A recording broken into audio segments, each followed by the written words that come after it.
You're listening to Good Mic Work Commentaries, hosted by Greg Morgan, a pro wrestling podcast for adults, discussing the fun, wild, and sometimes insane world of professional wrestling.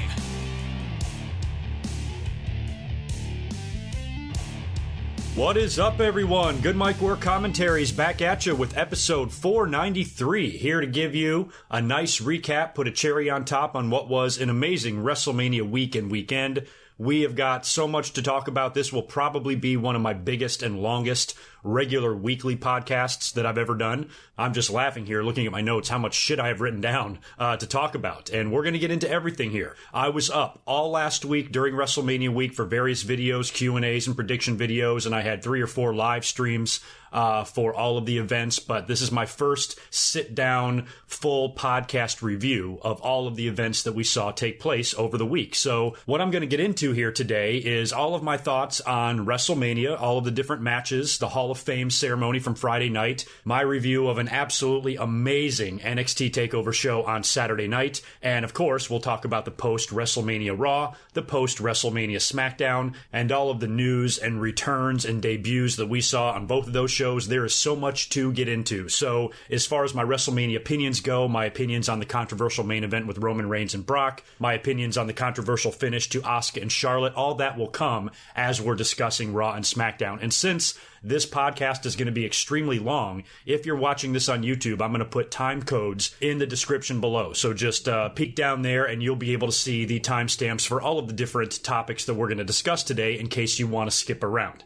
Before we really get rolling here, I just want to mention one other thing. Yesterday, April 11th, was my 8-year anniversary on YouTube. Because of everything going on with WrestleMania and how busy I have been on the channel in the last week, I didn't really plan on any sort of special video for my 8-year anniversary. 8 years is not a big deal. We'll plan a big show for the 10-year anniversary, but looking at the date, I always remember April 11th, 2010, when I just randomly put up my very first video, which was completely done on the fly. I even recorded the audio while I was laying down on my back on the couch and uploaded it to YouTube for shits and giggles. Thought it would be a one-time only thing and I'd never even look at YouTube again. But next thing you know, that video gets a bunch of views, and it's featured on a couple of websites, and then I do another one, and I didn't know what I was doing, and I sucked, and everything was so primitive and basic back then, but I somehow gained a following of about 1,000 of you. And since that time, we've grown a lot, and this YouTube channel and commentary page has really evolved to where I now have a weekly podcast that's available all over the place, like on my website for download and iTunes and Stitcher Radio and Spotify and all these different places. And I also offer, YouTube videos as well. And I do live streams, and just thinking of how much has changed since I started and how most of you, or a good portion of you anyway, have been along for most of this ride. So it's been an incredible 8 years, and I feel like only in the last 3 or so have I really sank my teeth into the channel. Prior to that, I always felt like it was kind of a hobby. I was up here very consistently, but I wasn't really thinking in my head that YouTube was going to be anything that I'm going to do full time or take that seriously. But it's become a very big part of my life, and I've enjoyed all of the years up here. And I think you guys are an amazing audience. You guys have been incredibly supportive and loyal, and I can't thank you enough for that, because there's a lot of you that I've seen over the years, whether you're following me on Twitter, leaving comments on YouTube videos, donating, chatting, whatever. I know who many of you are, and I want to tell you from the bottom of my heart that I appreciate all your support. I really wish I had more subscribers than I did, but at the same time, I'm very proud of the growth that this channel has gone through in the last several years. Yes, it's been a slow crawl. Probably my biggest and most common compliment that I get from all of you guys is that I should have 10 times more subscribers than I do, and I really appreciate that. But I'm very happy and very proud of the audience that we have here, and I think I have a really good quality group of listeners. And one thing I've said about you guys all along is that when I look at my views on videos and stuff, they're comparable to channels with 60, 70, 80,000 subscribers. So I feel like my audience is my actual audience. It's not just a lot of just random subs that never take a look at me or go years between looking at my videos and stuff. You guys are very loyal. You tend to follow me and listen to me relatively regularly. And it's been an honor and a privilege to sit up here for the last 8 years and chat wrestling with you. It's been a lot of fun, and here's to 8 more. So with that being said, why don't we start diving into this massive pool of wrestling to discuss. And I guess the first thing I'm going to do is just take a quick look back at WrestleMania weekend. I did a live review the night after WrestleMania. I sat here and live tweeted during WrestleMania. WrestleMania, for me personally, accomplished what I wanted to get out of the weekend. I wanted to have a good time. I've been a wrestling fan for 40 years. I enjoy kicking back and enjoying the festivities of WrestleMania and trying my best to enjoy it and having a good time and just, celebrating being a wrestling fan. It's our big weekend, right? I even took 4 days off of work. I was home on Friday for the Hall of Fame, on Saturday for TakeOver, all day WrestleMania. I did like 4 or 5 live streams. I was up on YouTube every single day, just being a part of this. I thought it was going to be fun. And I have to say that honestly, in my opinion, for me as a fan, I was really entertained by WrestleMania. WrestleMania was by no means perfect. But I think when I look back on Sunday when I was watching the show, how I was reacting to it, I was having a great time. I was cracking myself up on Twitter. We were all talking about the show and discussing the surprises. When I came up and did the review, I spoke very highly of the show. Most of you in the chat did as well. And the worst comments I was seeing is that this was just a decent WrestleMania. And that's probably the grade that I would wind up giving it in the end, because you guys know me. I usually generally tend to like things more than others anyway. I'm not much of a bitcher and a complainer. There's things that I see that I don't like all the time, and there was definitely some issues with WrestleMania, but overall, I try not to pick apart and be too overly obsessive about anything. So during my live review on Sunday night, I was giving the show pretty high marks. But looking back in retrospect now, I'm going to lower that grade, to probably just a decent show. 6, 7 out of 10, somewhere in there. What I was not expecting was to see so many 2 out of 10s, 3 out of 10s, worst WrestleMania ever. And there was a lot of controversy this year, WrestleMania. I guess during the course of the show, I didn't really notice it because I was just having a good time. I didn't realize that half of the wrestling audience was having a fucking conniption fit. So, with the big stuff that took place with the Asuka and Charlotte match and the Brock and Roman match, I'll get into those later on. Those endings were controversial enough on their own, but then you take a few other issues. A lot of people had a big issue with the placement of AJ Styles and Shinsuke Nakamura. The crowd felt a little bit flat, in my opinion. It didn't seem like the match really lived up to the hype, even though AJ and Nakamura did a great job in there. A lot of fans, I think, felt like this match belonged in the main event. I was actually somewhat against that because I was worried that a 7-hour show, the crowd might be burnt out and might not appreciate all of the wonderful things we can see in a Nakamura and AJ match because of all the crazy shit we had seen for the past 7 hours. So I thought that match was better placed, maybe middle of the card, semi-main event type of thing. Maybe, where Shawn Michaels and The Undertaker performed at 25, they were like semi-main event, right? So I thought maybe those guys in that position might be better for them so they don't have to face a burnt-out crowd. And given the finish that we saw in the match, I thought it was well placed because if that match was the main event, is that how you want to have WrestleMania go off the air? With AJ winning and a low blow from Shinsuke and that's it. I mean, maybe that would work for some people, I suppose. I'm not sure if it would have worked for me, however. So, given the finish of the match, I can also see why it didn't main event. I don't know if the fans were more upset that it didn't main event or it wasn't positioned on the card where they would like. Seems like they had a lot of excuses, basically, for this match not getting over with the audience, but the audience was there. I mean, they popped for Nicholas. I feel like they should have popped for Nakamura and AJ, but they kind of didn't.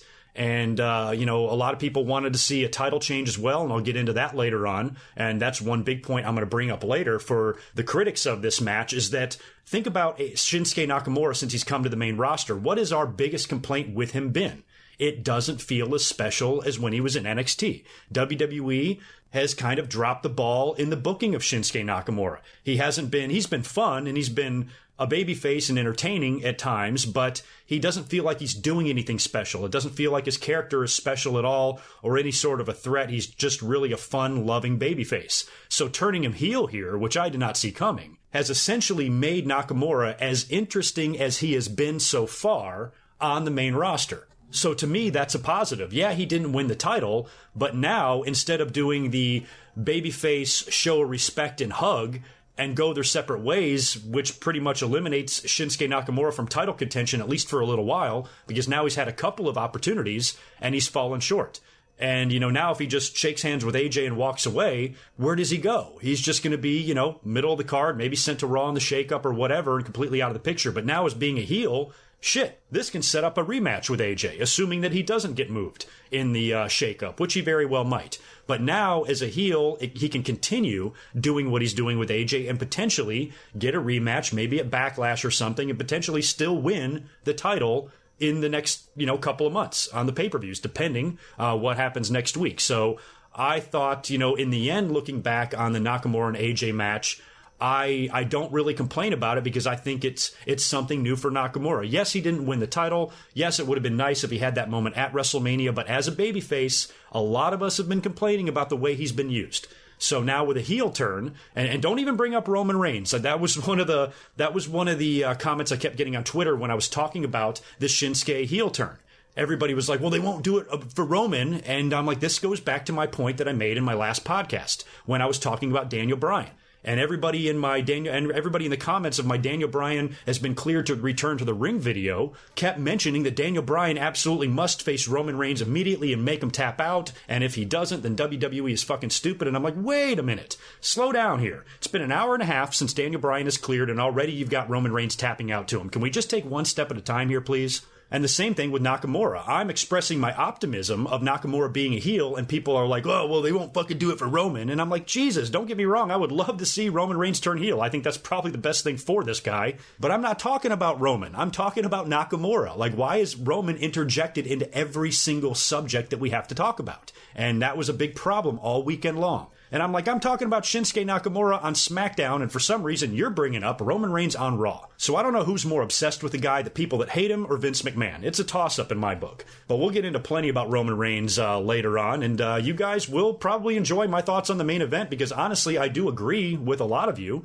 about how poorly this thing worked out with Roman Reigns, but at the same time, there was some stuff about the main event that I'm glad that they did. So we'll talk about all that later on. But basically, when I look at WrestleMania, when I look at the overall show, yeah, there were some problems. Yeah, there were some dead spots. I think some of the matches could have been moved around. And I'll talk about the Asuka and Charlotte match here later on. But I really did not have a problem with them going on second. That didn't bother me too much. But there was certain matches that I'm like, oh, maybe they should have flipped these two or moved it or whatever. But in a 7-hour show, you're going to have some buffer matches. You're going to have some bathroom break matches.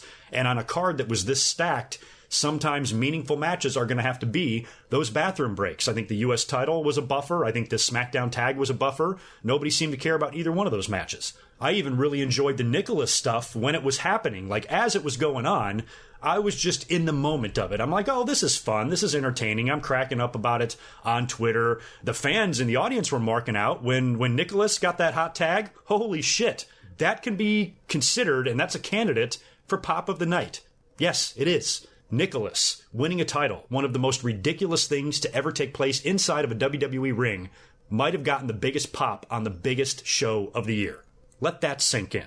But I was right there in the moment as well, and I was perfectly fine with it because it tied in to what I've been saying about Braun Strowman for weeks in my podcast, and that is I want him to win the tag team titles by himself. I don't think he should bring out a tag team partner. I don't think he should bring out the Big Show. I don't think he should bring out Samoa Joe or Dean Ambrose or Jeff Hardy or Great Khali or anybody. I just think he should be out there doing his thing by himself, considering how they've been building him and the shit that he's been doing over the past few months. He somehow seemed to bounce back from that ridiculous loss to Brock Lesnar, and he's just as over as ever. Hopefully we'll get a run with the title this year. It didn't seem to make any sense to me to bring back some huge star to take the spotlight away from him at WrestleMania. So I thought him bringing in a jabroni like a James Ellsworth would be fine, because that guy can just sit on the apron and be there, and that's essentially what they did, except for instead of James Ellsworth, he just grabbed a kid out of the crowd, which apparently was a referee's son. I don't know, considering how many people work in that company and how many 10 or 11-year-old sons,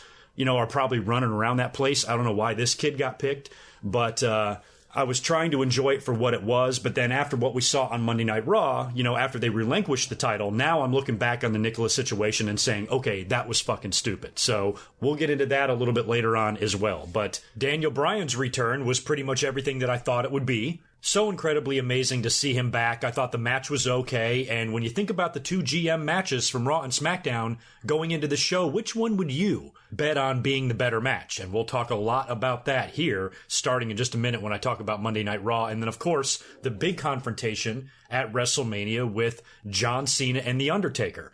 And this one was kind of weird, but I liked the way it started out, and I gotta give John Cena credit. He actually did show up there as a fan. That was a portion of the show that I thought was just fun. And Cena, he was out there before the kickoff show even started. So Cena was out there hobnobbing with the fans and screwing around and taking a shit ton of pictures. And he's sitting there in the front row drinking a beer, sat through the Battle Royals and sat through the Cruiserweight match and all of that. having a good time, and all of that I really liked. And we were wondering how they were going to finally get to Taker and Cena later on. They had an official go over and approach John Cena in the front row and whisper something in his ear, and John Cena then hopped over the barricade and ran up the ramp.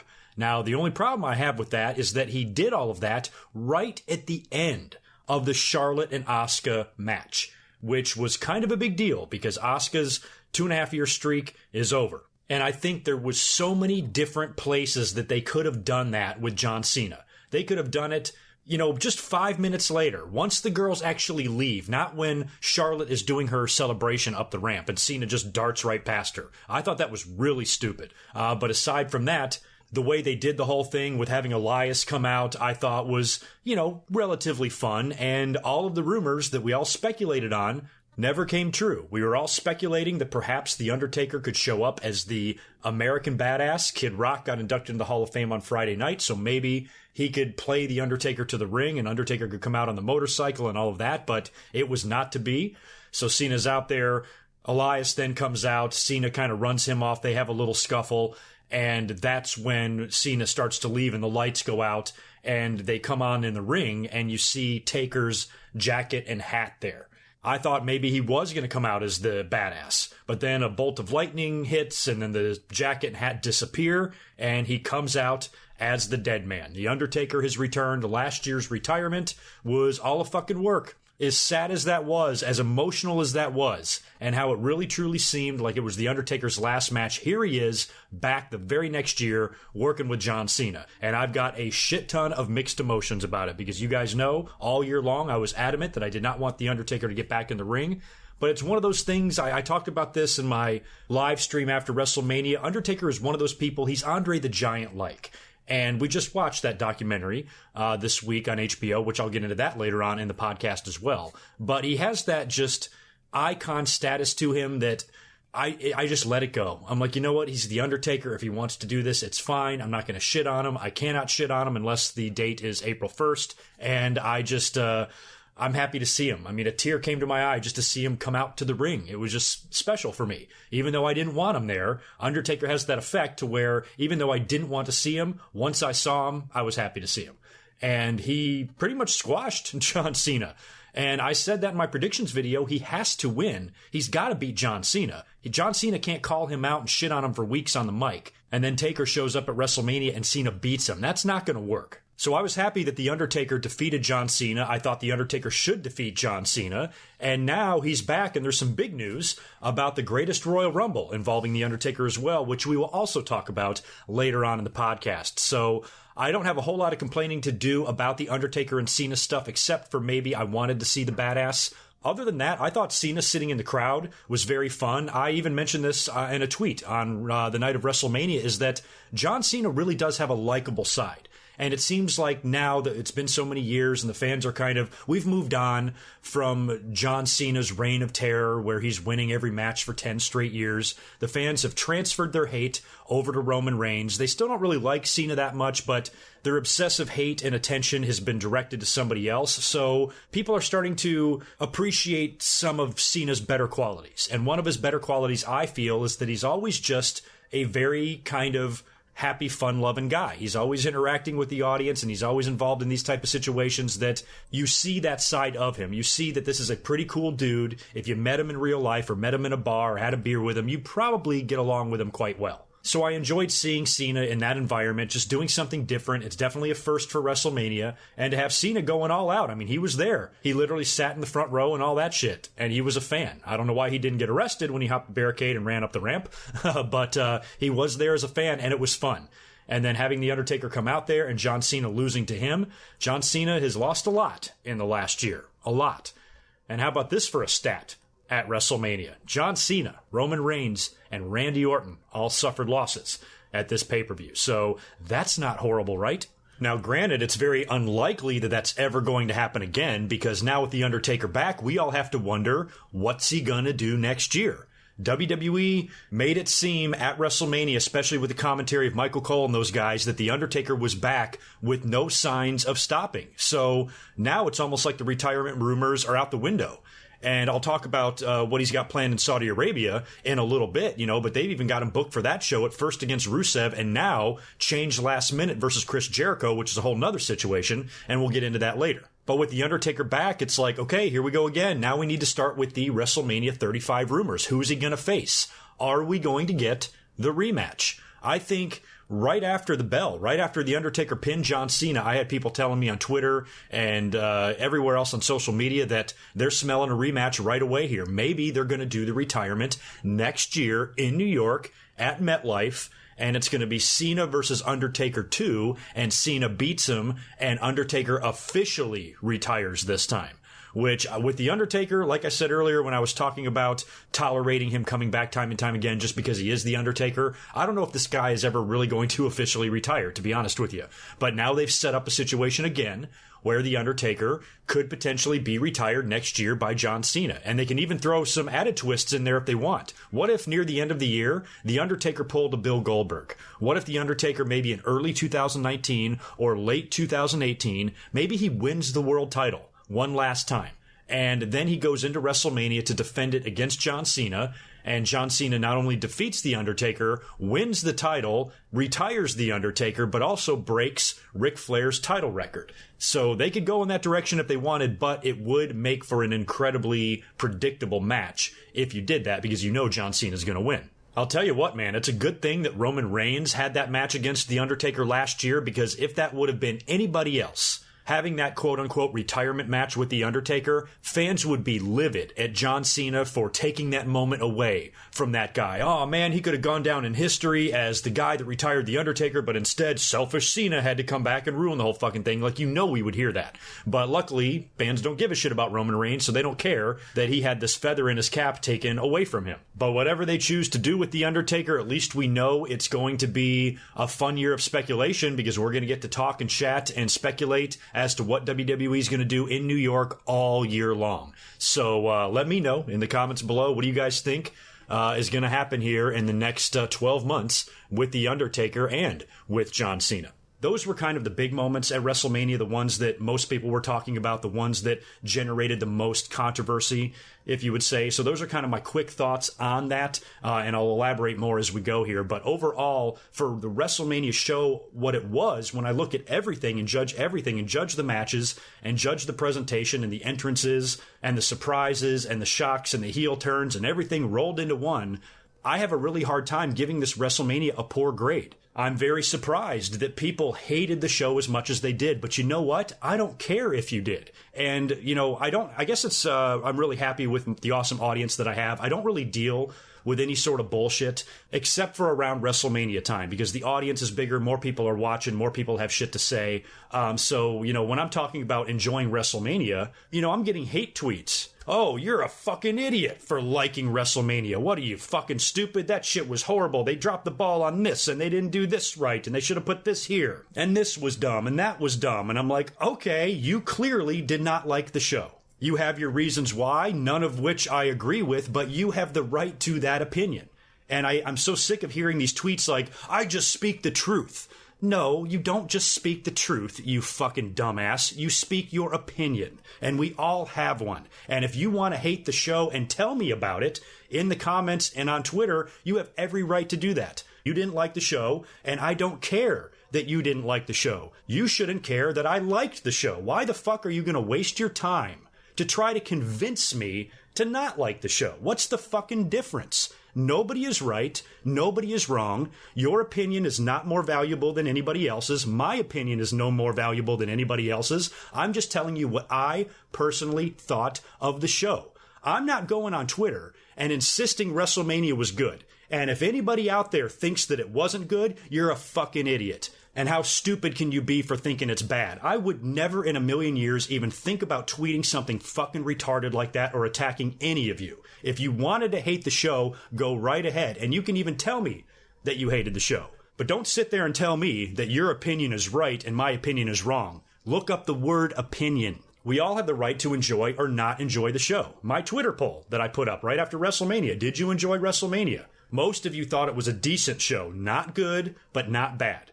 Some of you thought it was a terrible show, and some of you thought it was a great show. And so of those 1,000 or so people that voted, that's a pretty big mix. And that tells you that out of 1,000 people, they all have different opinions. So really for me, the only problem I really had with all of the controversy and the chatter online and on Twitter and on social media and on YouTube about WrestleMania is how fucking aggressive everybody has to be. And I don't understand why on such a fun weekend, when you really look at it, especially when you tie in NXT TakeOver and all of the shit that went on WrestleMania weekend and all the great independent wrestling that was out there, it was a really fun weekend. Why is everybody at each other's throats the next day? If you don't agree with me, you're a fucking idiot. I mean, this is insane. I'm like in a parallel universe of stupid.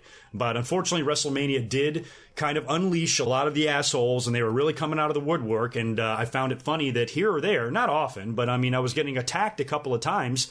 And I'm like, what the fuck? Did I say something wrong? Like, what the fuck? It was just my goddamn opinion. Who the fuck cares? So I think everybody, I'm just saying this little message to you on my 8-year anniversary. I think everybody in the wrestling community needs to lighten up a little bit. I just think that there's a lot of pent-up anger and frustration. I don't know where it's coming from. I mean, there's hundreds of thousands of these type of fans out there that are all pissed off and they're all angry, and I don't know what it is, what's missing in their lives, what's going on with them that makes them so ridiculously crazy, over-the-top, fucked-out aggressive. Blows my mind. So I just wish that WWE could be critiqued, because you guys know I critique shit all the time. I'm always talking about the dumb shit we see, but I'm not freaking out. And I thought for the long weekend of wrestling we had, when you really judge it all, overall for the weekend, I thought it was a good celebration of what our Super Bowl is. And I enjoyed myself. So Grandpa McMahon over here just kind of wishes that everybody would just tone down the aggression a little bit. For fuck's sake. But anyway, we'll get into more about WrestleMania. Trust me, I'm not done. We're going to be talking about a lot more here. As far as what else took place on WrestleMania weekend, though, Friday night was really fun for the Hall of Fame. I enjoyed the Hall of Fame. It's one of my favorite nights of the year. This was a weaker class than normal. I will fully admit that. It did go on for a very long time. We had some incredibly long speeches.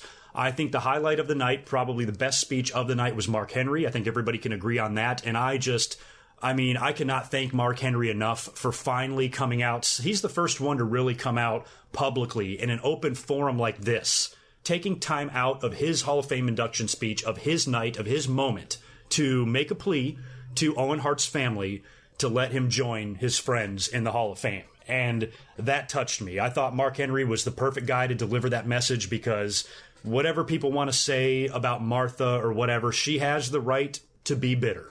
She lost her husband when she's in her early 30s, 2 weeks after buying or building their dream home, and just such a horrible situation. 2 young kids. If she needs to be bitter and jaded for the rest of her life, that's her right. None of us can put ourselves in that position. Although, it feels wrong that Owen Hart is not in the Hall of Fame.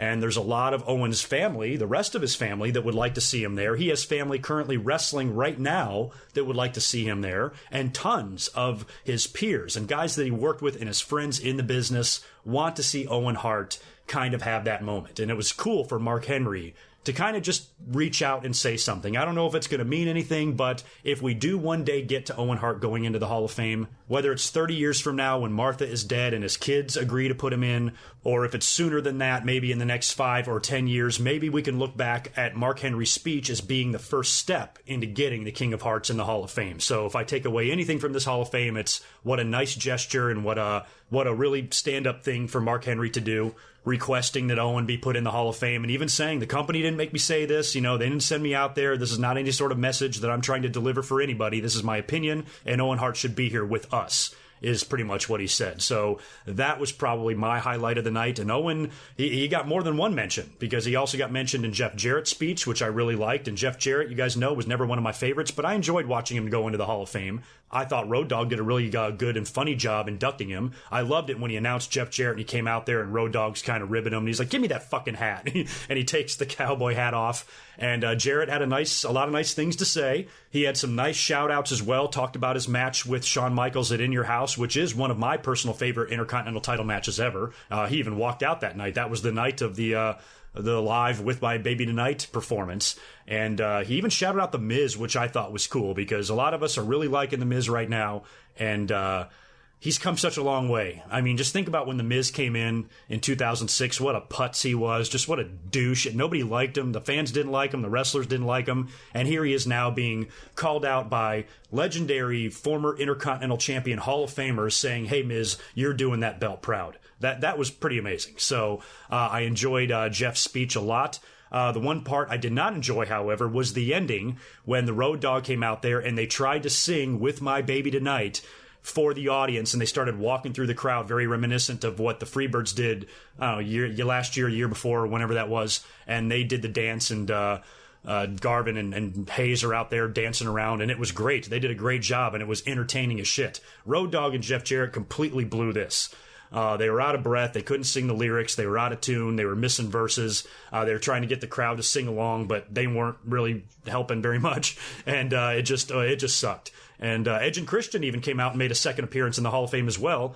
Showed up and put a big clown nose on Jeff Jarrett when he was telling the story about how they put clown noses on during a house show or something like that. So overall, I found myself enjoying Jarrett's speech as well. The Dudleys had a great induction, and of course they asked Edge and Christian to induct them on, I think, one of their podcasts. And during that time, they even said, hey, if Matt and Jeff are in the audience, which I'm sure they're going to be there, we got to get all 6 guys up on stage. So after the Dudleys talked for a while, a very long time, they finally brought out Edge and Christian and called up the Hardys on the stage, and the 6 of them sat there for the first time together for, I don't know, 15 years, maybe more. So that was pretty special. Hillbilly Jim had a very, very long speech, but, as an old school fan like myself and being an older fan, listening to the stories he told, I actually did enjoy, and I listened to his entire speech, but it did go very long.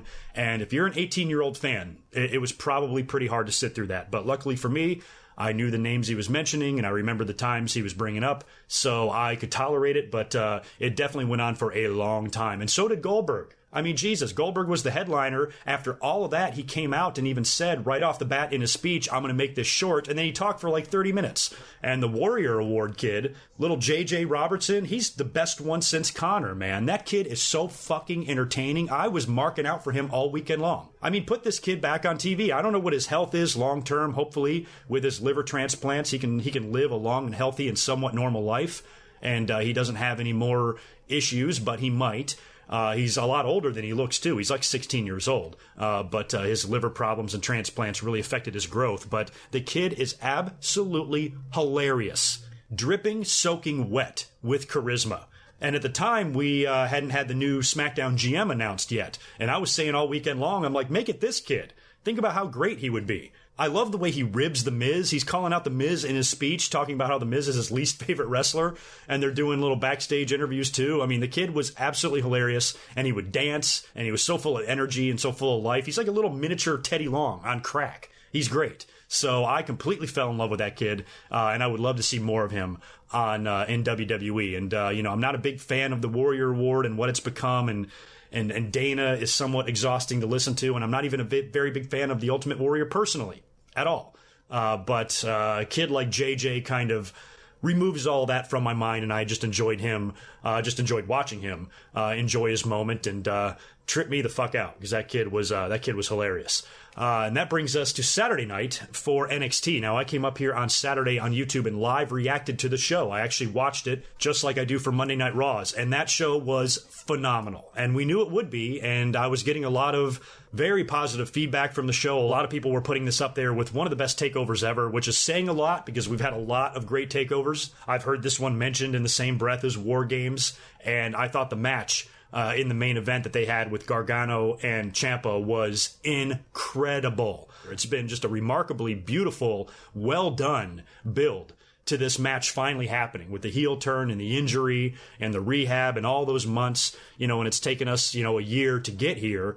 Moving everything aside and making these guys the focal point in the main event, hey, I got no problem with that. And boy, did they come through. Like, unreal. Seriously, unreal. I sat here and watched and reacted to that match, and it was one of the most amazingly beautiful things I've ever seen, because you very rarely get the whole complete package. You know wrestlers who've had the nickname the total package or the blueprint or whatever, sort of description you want to use. That's what I would use for this match. It was the total package, because not only did you have one of the most brilliant builds and just so well done, and very believable, and just good work by both guys on the mic and in the ring, and the amazing, character development of Ciampa, and how, he really kind of seems like this sadistic guy and just evil right down to the bone. And you finally get these guys in the ring, and not only do they have this amazing build that under normal circumstances with anybody else,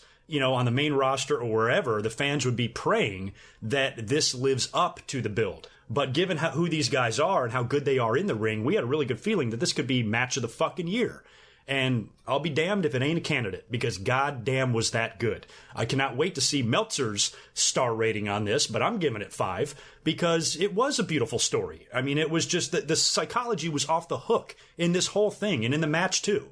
I mean, there was so much storytelling going on in the ring, and then all the way up until the finish when Gargano rips off the knee brace and puts him in the crossface with it. I mean, what a story. I mean, and it was like an immediate tap out. After so many near falls and close calls and near submissions, the minute that thing was wrapped around his face, he was done.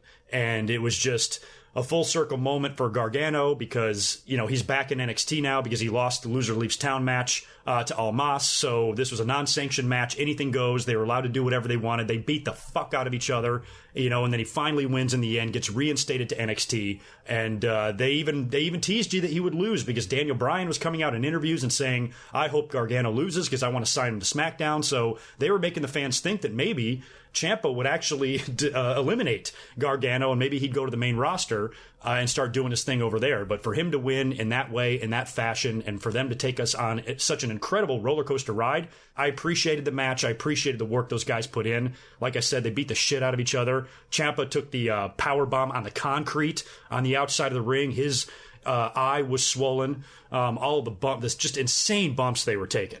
Career-shortening type of bumps. I mean, just absolutely murdered each other out there, but not too excessive. Still told a story, still had a lot of psychology. It was incredible. So my hat's off to both of them. Amazing main event and an amazing cap-off to what was already a very good TakeOver show. And like I said, the rest of the card wasn't too shabby either. We did have an excellent match as well between Aleister Black and Andrade Cien Almas, and we did see Black win the NXT title. I predicted him to. I actually did pretty well in my TakeOver predictions. I think I only got one match wrong, and that was the ladder match. But the title match went exactly the way I wanted it to. I was really hoping that Aleister Black would win the belt. I thought he should. I thought that's what they were building him for. Almas has had a nice run. He's already appeared in the Royal Rumble. It seems to me that he would be set to go to the main roster here at some point very, very, very soon, even though we didn't see him on Raw or SmackDown. But still, I thought it was Aleister Black's moment. He's an excellent character, and he's great, and I think they need to put the belt on him now, let him have a run, and get him up to the main roster, within the next year, because that dude's ready, and he's phenomenal. And they put on a great match. Aleister Black wound up winning, and I couldn't be happier. That was an excellent match. The show opened with the big North American title ladder match, which was a great way to open the show. These guys killed each other. I mean, Jesus. It even looked like, I think Velveteen Dream might have gotten injured in that or had something happen to him. But these guys were taking ridiculous bumps. We had ladders breaking in half, guys flying all over the place. It was just brutal. I think EC3 maybe took the worst punishment because I don't know what it was, but people just loved to jump on him with a ladder laying on top of him. He took so much abuse on his ribs and his chest and his sternum and everything else. I don't even know how he survived. These guys had welts and blood all over their backs. It was just brutal.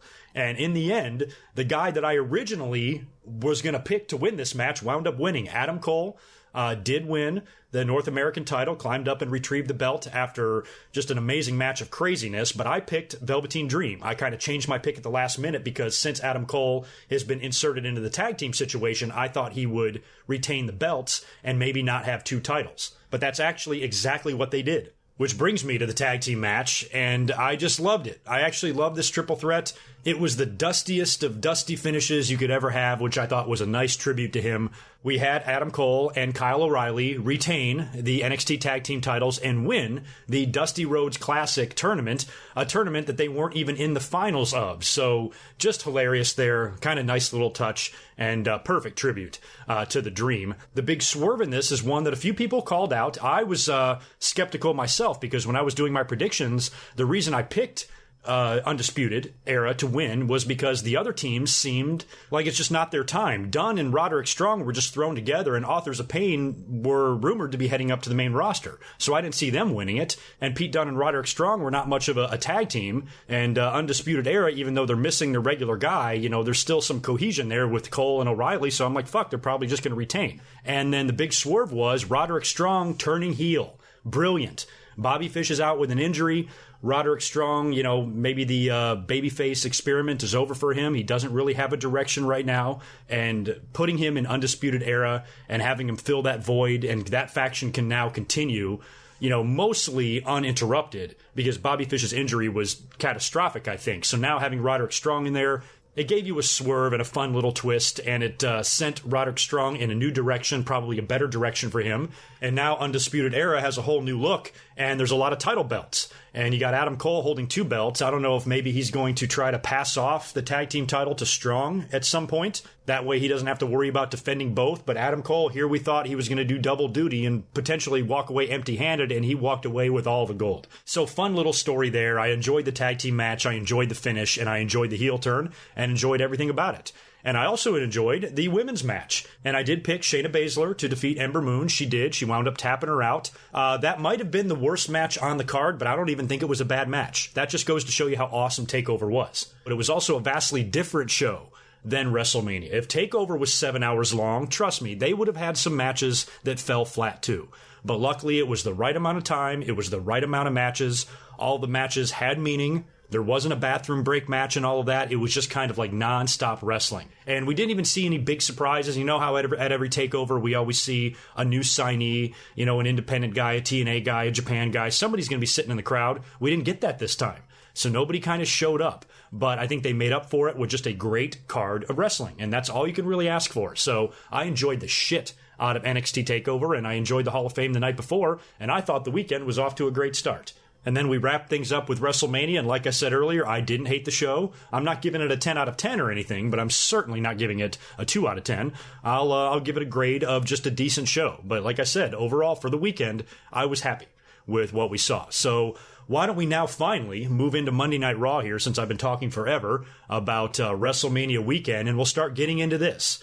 Now, the big news on Raw before we start talking about it is that next week they're going to do a 2-day-long Superstar Shakeup. So this is going to be an annual thing, and next week on Raw and SmackDown they're going to move some guys around. Now, I forgot how this works. I forgot how they even did it last year. I don't know if this is completely random, if they draw stars. I forgot how the shakeup is determined, or if they even tell the audience how they determine it. All we know is we're going to get a bunch of guys moving around. So a lot's going to change here in just a couple of days on Monday Night Raw. I will be up here to do a live watch-along, and we'll watch part 1 of the shakeup together. And as we go through here, I'll mention, some talents that I think might switch brands and all of that. So we'll discuss that. And please, in the comments below, let me know all the guys you think might be switching rosters and moving around. But Raw opened up with Stephanie McMahon. And I didn't mention this a couple of minutes ago when I was talking about WrestleMania. I didn't mention the Stephanie, Triple H, Ronda, Rousey, Kurt Angle match. But if you can believe this, a lot of people are calling it the best match on the card. And that is so incredible to me. Not because I disagree with it, but because if you would have told me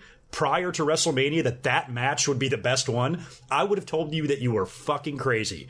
But an argument can be made. Yes, that was an extremely entertaining match. So much more entertaining than I thought it would be. And when Ronda Rousey, when she got that hot tag at WrestleMania and Corey Graves screamed out, "Call the cops," and she darted across that ring and grabbed a hold of Stephanie and dragged her in the ring and just beat the piss out of her. She's fighting Triple H and throwing punches. She's moving around very well in the ring. I was nervous as hell that after what we saw, kind of the lethargicness in Ronda Rousey, her promos are just completely bland and boring. She comes off kind of as boring, as much as I hate to say that. I've been saying all along that it isn't really her fault. I mean, she hasn't even had a match yet. Her first match is going to be at WrestleMania, so WWE is putting her on an incredibly large stage right off the bat here, and she's working with a bunch of part-timers on top of it, and Kurt Angle is so goofy, and Stephanie is such a bitch, and I just didn't think Ronda was in a really good environment for all this, and I was like, I think she's going to translate into a good wrestler in time. We know she's been training, and I think Rousey Rousey has the look, and I think she has the tools, and she has the athleticism, but she's never been a professional wrestler before. It might take her some time. We can't automatically just start booking her right now next year against Asuka at WrestleMania 35 when we have to see what kind of year she's going to have and if she's going to be successful in the ring. And I had my doubts. And especially when she's in there with an opponent like Stephanie, who's not a regular wrestler, who doesn't take regular bumps, who maybe can't sell for her the proper way. But I was wrong, and I was completely blown away by how good and entertaining this match was. I thought it was set up and structured and booked well. I thought it showcased Ronda Rousey, which is pretty much what this match was supposed to be at WrestleMania. We even had Dana White. How about that? Dana White sitting in the front row of WrestleMania wearing a Ronda Rousey shirt. I'm wondering if Dana White and Vince had any conversations over the weekend about some of the things going on, since we did hear big news about Brock Lesnar as well, which we will talk about later. But just seeing Dana there was really awesome. And Rousey kept the crowd entertained. They were loving it. I was marking out at home watching it. I could not believe how good she looked. I was not expecting that, and I was not expecting the match itself to be any good. I mean, Triple H and Kurt Angle, they put work into. Stephanie sold her ass off. It was overall just a really fun, entertaining match. Not every match needs to be Ospreay and Ricochet. You can have some matches like this that can turn out to be very entertaining if you've got the right people in there, and it turned out to be a perfect mix. And I couldn't be happier or more pleasantly surprised about how good the tag team match at WrestleMania was. So quite a debut for Ronda Rousey, and I couldn't be happier because I was nervous. And hopefully she was going to get better as we go on here and as we see her in more segments. And we got to see her in one on Monday Night Raw. Stephanie, like I said, opened the show. She's got her arm in a sling because Ronda Rousey tapped her out in the armbar in the finish of WrestleMania. Another great, kind of finish, because they told the story all match long that Stephanie's trying to block the armbar. She's been training. Ronda wasn't able to lock it on her until the very end, after she had already, beat the shit out of Triple H. And finally she gets Stephanie in the ring all alone, grabs her by the arm. She stares at her and kind of looks at her and says, "This is it," and then just wraps her up, and then Stephanie immediately taps out.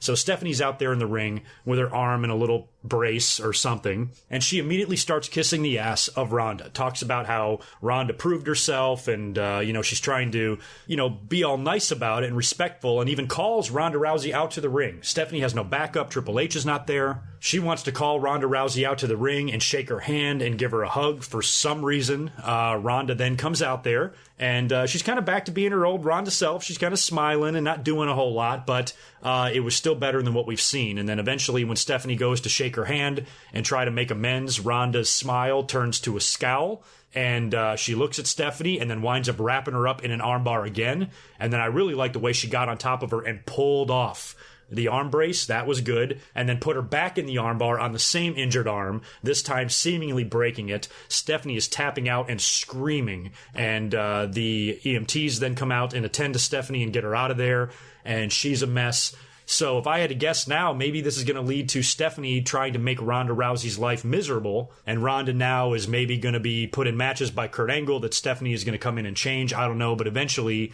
I think this issue is not over, so maybe Stephanie now has something up her sleeve, and this is the beginning of a long-term revenge plan of Stephanie's to eventually maybe have somebody face Ronda on her behalf, at SummerSlam or whatever they do. It seems like it's probably not the end of the issue between the two, because Ronda essentially broke the arm of her boss. So in storyline, you got to think that there's going to have to be some repercussions for Ronda now, and I don't know who she works with next, if she starts wrestling regularly on Raw, or if they try to make her more of an attraction and have her next match be on pay-per-view and don't give it away too early. I love her ring gear, by the way. I thought she looked great in that little Hot Rod sports bra and the little kilt. I love that tribute to Hot Rod. Roddy Piper was one of my favorite wrestlers ever. So to see Ronda kind of adopting his gimmick like that touches my heart kind of in a special way. So she earns cool points from GoodMicWork for that. So I don't know what they're going to do with her next and how often she's going to wrestle or be on TV or whatever, but we need to start seeing her in some matches now with other women, and the sooner the better, in my opinion, because if she is going to be built to have a huge match at WrestleMania 35 of some kind, then she needs to have as much experience as possible. So hopefully it'll be a good, fun, strong year for Rousey, and she will continue to impress. And she definitely impressed at WrestleMania, and my hat's off to her. So we'll have to see where that goes from here. Next up on Monday Night Raw, we had Nia Jax coming out. Nia Jax, of course, won the women's title at WrestleMania as predicted in kind of that feel-good revenge moment. And then on Raw, she's out there to cut her victory promo, and she's interrupted by Alexa Bliss and Mickie James. They insult her more about her weight and make fun of her some more, and I guess we're set up for a tag team match here, and Nia Jax is standing there without a partner, and they're laughing at her for not having a partner, and that's when Nia says, well, guess what, I do have one, and let me introduce you to my tag team partner, Ember Moon. And so here she is. Ember Moon makes her debut. We had a feeling we would see her either on Raw or SmackDown, and she's here now. She teamed up with Nia Jax. She looked great. For her first outing on Monday Night Raw, I thought she did really well, and she wound up hitting a very well-executed Eclipse on Alexa Bliss for the finish. I thought it was an excellent debut. Good for her. Good to see her there. I think Ember Moon will probably make another appearance or two in NXT. One would have to guess she's probably going to get a rematch with Baszler. I'm actually recording this commentary before NXT airs on Wednesday night, so I don't know what's going to go on NXT and what the fallout from that is, and I'm sorry for not having any info on that because there's so much to talk about here. I didn't have any time to talk about NXT or watch it on Wednesday. So I don't know if we're going to get any announcement about Ember Moon on NXT. It is very possible, but one would assume she'd go back there to wrap up business with Shayna Baszler and then be full-time on Monday Night Raw. And I think she's going to stay there, too, because we have the Superstar Shakeup next week, but I don't think they're going to move Ember Moon. Because if they were going to move her to SmackDown, then they would have just debuted her on SmackDown instead of Monday Night Raw. So I have a feeling that Ember Moon is going to be a Raw star. And considering everybody else that is there right now and the state of the ladies' title over there, it's good to see, this really good, credible women's wrestler be thrown into the mix in the women's division on Raw. So welcome to Raw, Ember Moon. Next up on Monday Night Raw is the tag team title situation. Now, I know a lot of people have opinions on this. Braun Strowman and Nicholas, the son of some referee, won the tag team belts at WrestleMania. I mentioned that a little while ago, earlier on, and how I enjoyed it at the time for what it was. But after what we saw on Monday Night Raw, Strowman and Nicholas approaching Kurt Angle backstage and saying, you know what? There's a scheduling conflict. Nicholas is in the 4th grade, so he can't defend the titles, so here you go. We're relinquishing the titles. So Strowman just gives them up. And that's what kind of rubs me the wrong way. I didn't mind that WWE had a little bit of fun and had Strowman bring out a kid and essentially win the tag team titles by himself. Yeah, it's weird. Yeah, the crazy people that take shit too seriously. Yeah, it's demeaning to the titles or whatever. Fine. I don't have a huge problem with it because Strowman is so badass. I think Strowman alone is better than a lot of tag teams in WWE history. So to me, it wouldn't be that big of a disgrace. But what bothered me is that he just relinquished the titles. Look at what's going on NXT. There's a scheduling conflict there too, right? Bobby Fish cannot wrestle. He's injured. So they just replaced him with somebody else. So why doesn't Braun Strowman just find a replacement? Instead, he's like, fuck it. I don't want these red belts anyway. Here you go, Kurt. You can have them back. So, I just think it was maybe looking in hindsight now, looking back, it was probably just a bad position for Strowman to be in at WrestleMania. They didn't have anything for him because they put the belt on him for one night only for him to relinquish them. Now, there might be some sort of a backstory with Nicholas that I don't know, making him a one-night champion, making him the youngest champion ever. Maybe it's some sort of behind-the-scenes thing that we don't know about. So now it sets up this whole tag team situation with Sheamus and Cesaro. They, of course, want their belts back since Strowman forfeited them. They should just get them back, right? And Kurt Angle says, no, there's going to be a couple of tag team matches tonight on Raw. The winners of those 2 matches will face each other next week, and then the Bar will face the winner of that at the Greatest Royal Rumble event coming up in Saudi Arabia, I believe on the 27th of April. So they're really stacking that card up, by the way. And we'll talk more about that card as well as we go through here. So we are going to get new tag team champions crowned in Saudi Arabia in a couple of weeks. But, as far as I'm concerned, I just don't.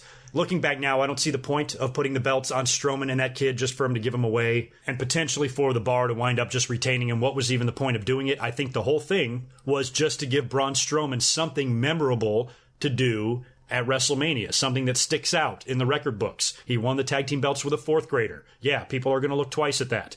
So that's probably the only thing to really accomplish there, and it puts Strowman in a bigger spot on the card than just being in the Battle Royal. Gave him something that fans at least are going to remember, but maybe not remember in the best of ways. So that situation is what it is. Even though I thought the Nicholas stuff was fun as it was happening, looking back, I'm not a huge fan of what they did there. We had another NXT call-up as well. This was No Way Jose, and I don't think I've ever cared less about an NXT call-up than No Way Jose.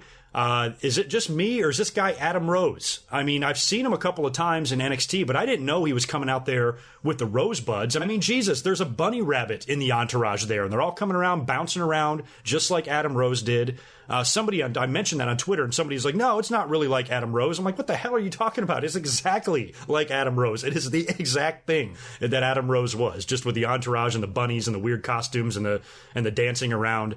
It's just a fun, entertaining presentation. If anybody thinks No Way Jose was going to come to the main roster and contend for a world title, you're out of your mind. I think he's there just to be one of these type of characters, not very high up on the card, but probably featured on TV from time to time in a lot of funny, segments and matches and backstage stuff. He's in that position. He's in the Adam Rose position. And I don't see a whole lot of promise in this character. A lot of people have told me that they are a little bit upset that it was kind of a lackluster debut and WWE's not going to do anything with him. But yeah, of course not. No Way Jose is not the type of character that I would look at and say, he's going to be world champion one day. Or even intercontinental champion. I don't think he's going to be anything. I think he's going to be Heath Slater. I think he's going to be Rhino. I think he's going to be Titus O'Neil. I think he's going to be one of those level talents. And that's what he's been brought in to do. Is it a waste of his talents? Maybe, but we've had enough bitching and complaining for the week, and it's one of those things where pick your battles. This one I'm willing to let go. At least I know when No Way Jose comes out, I can go take a piss. Now, I mentioned a minute ago about the 2 tag team matches that Kurt Angle set up to determine who's going to face the Bar at the Greatest Royal Rumble. The first of those matches was the Revival taking on Gallows and Anderson. The Revival picked up the victory there. They're going to move on now to face Bray Wyatt and Matt Hardy, who teamed up to beat Titus Worldwide. Now, Bray Wyatt and Matt Hardy, of course, joined forces at WrestleMania in the Andre the Giant Battle Royal in a really fun little finish. Bray Wyatt, who we knew was in New Orleans, we knew has to have some sort of an influence on the show. It would be such a shame if he was left off.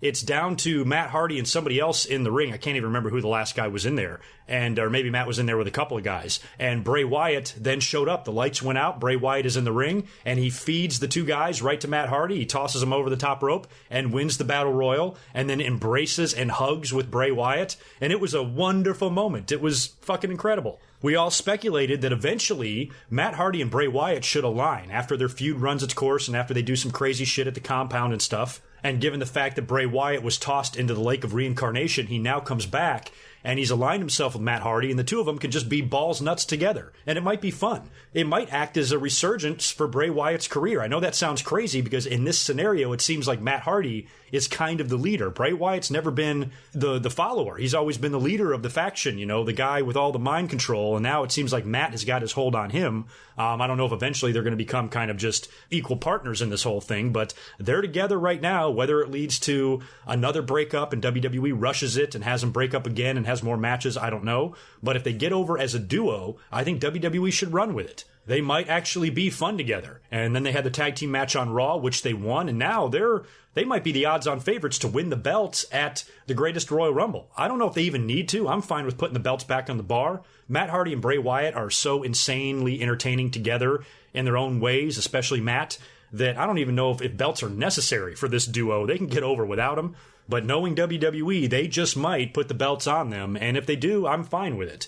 And Matt Hardy winning the Battle Royal I thought was great. It's much better than last year. I mean, that finish to the Battle Royal was a million times better than the Gronk and Jinder Mahal shit and Mojo Rawley and all that last year. So I enjoyed this so much more. And it was fun to see Matt Hardy win. He was even talking to the trophy after the match backstage. I think he did an interview where he was thanking Humongous Wonder number 8 and the big trophy for guiding him through the match or whatever. And Bray Wyatt was there to pose with him, with the trophy and all that shit. And then on Monday Night Raw, it was really funny that he had the run-in with Jeff Hardy backstage, which I'll talk about in a minute. Jeff Hardy also returned on Raw. They kind of hugged, and Seth Rollins and Finn Balor were sitting there looking all confused. It was just great stuff. So I think it can be a really fun comedic act, but at the same time, they can be serious wrestlers, and hopefully the whole thing continues to be as entertaining as it was this weekend. So my fingers are crossed that this continues to roll, because the Ultimate Deletion, or whatever the hell it was really good. WWE's version of a compound segment a couple of weeks ago on Raw turned out to be very entertaining. So they have exceeded expectations in this whole thing as well, and hopefully it continues to roll, because I'm a big fan of what they're doing right now with Wyatt and Hardy. We had a little bit of sad news to report next on Monday Night Raw. We had a match with Sasha Banks and Mandy.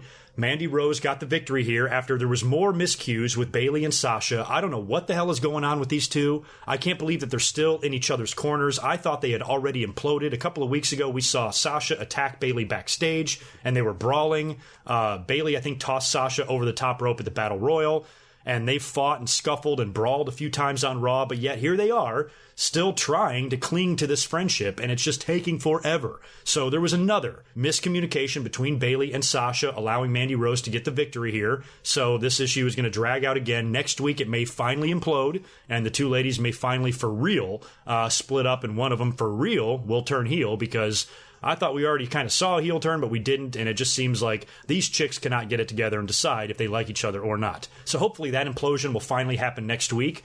But after the match, Paige got in the ring. She was at ringside, supporting Mandy Rose, of course, as part of Absolution.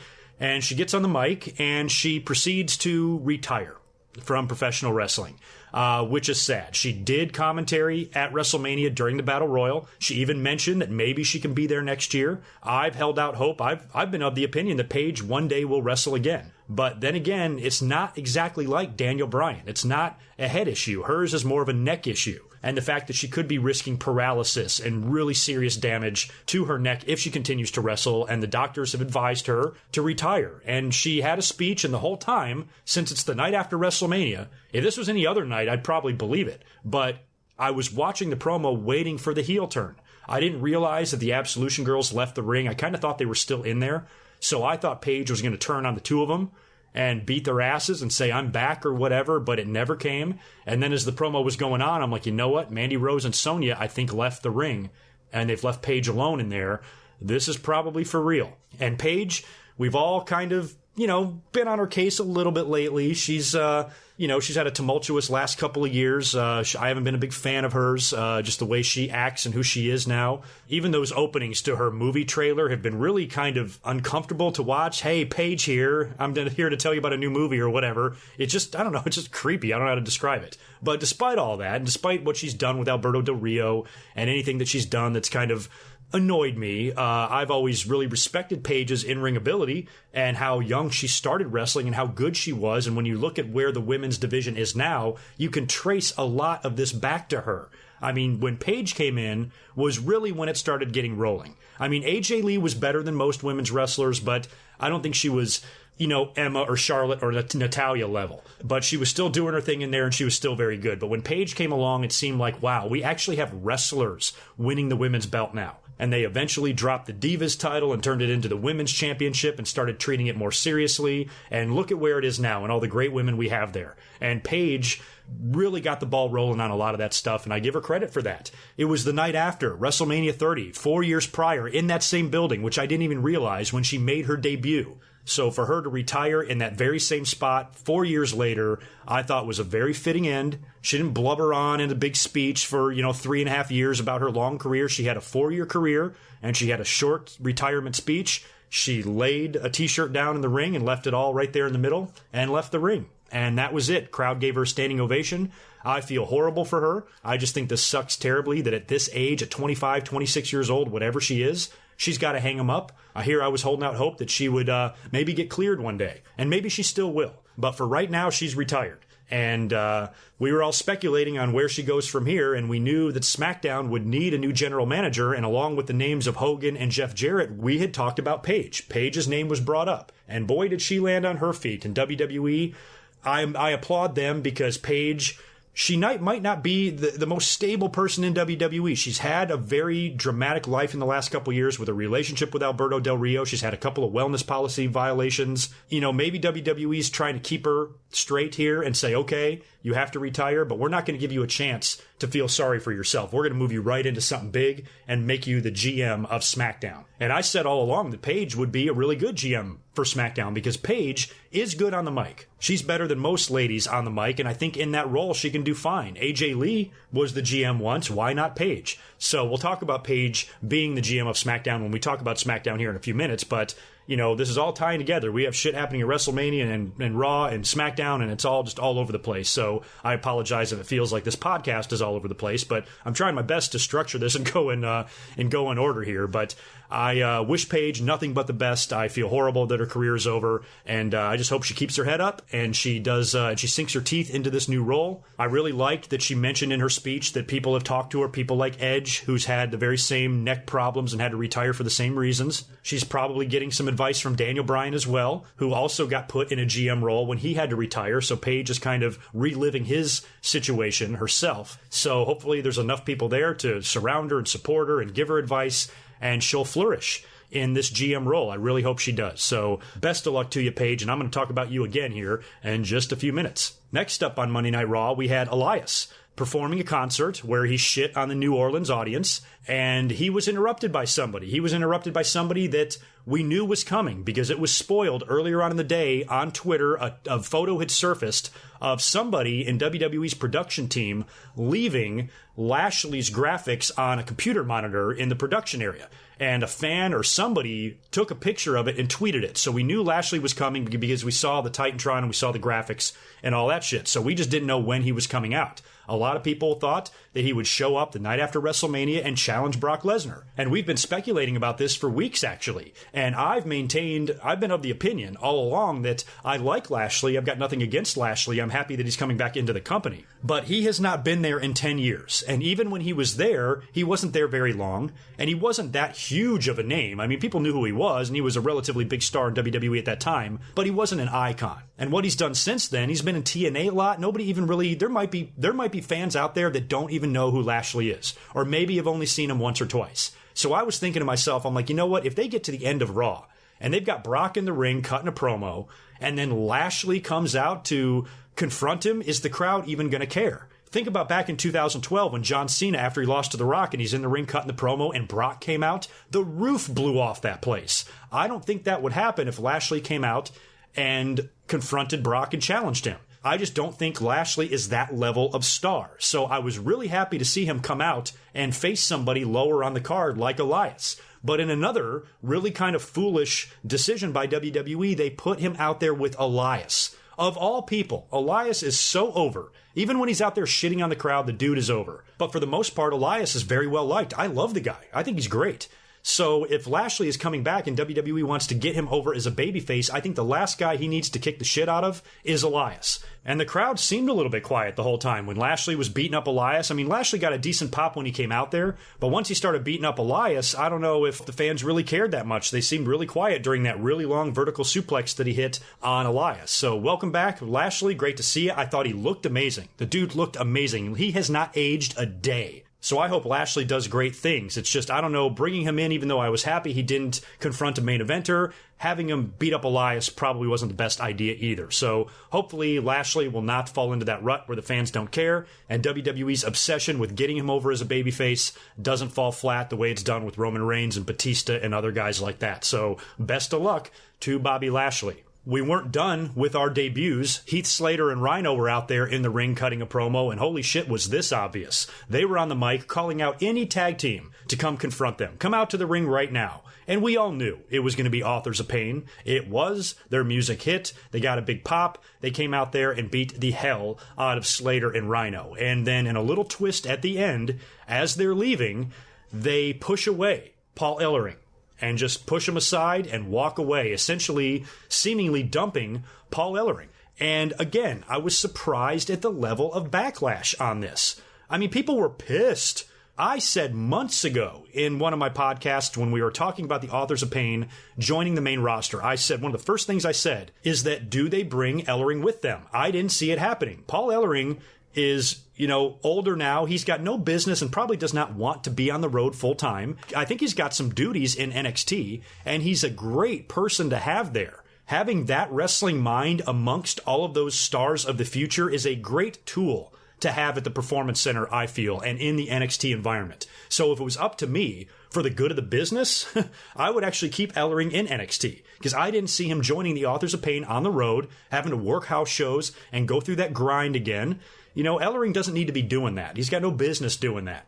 I don't know if the fans are mad about the way they did it, What did they want? Did they want Ellering to get his ass kicked? He's not a young guy. That doesn't make the Authors of Pain look tough or look like badasses. These guys are 300 plus pounds each, and they're beating up a 180-pound old man. I mean, sometimes that works. It worked for a 3-minute warning, but I don't know if that's something that Authors of Pain really needed to do.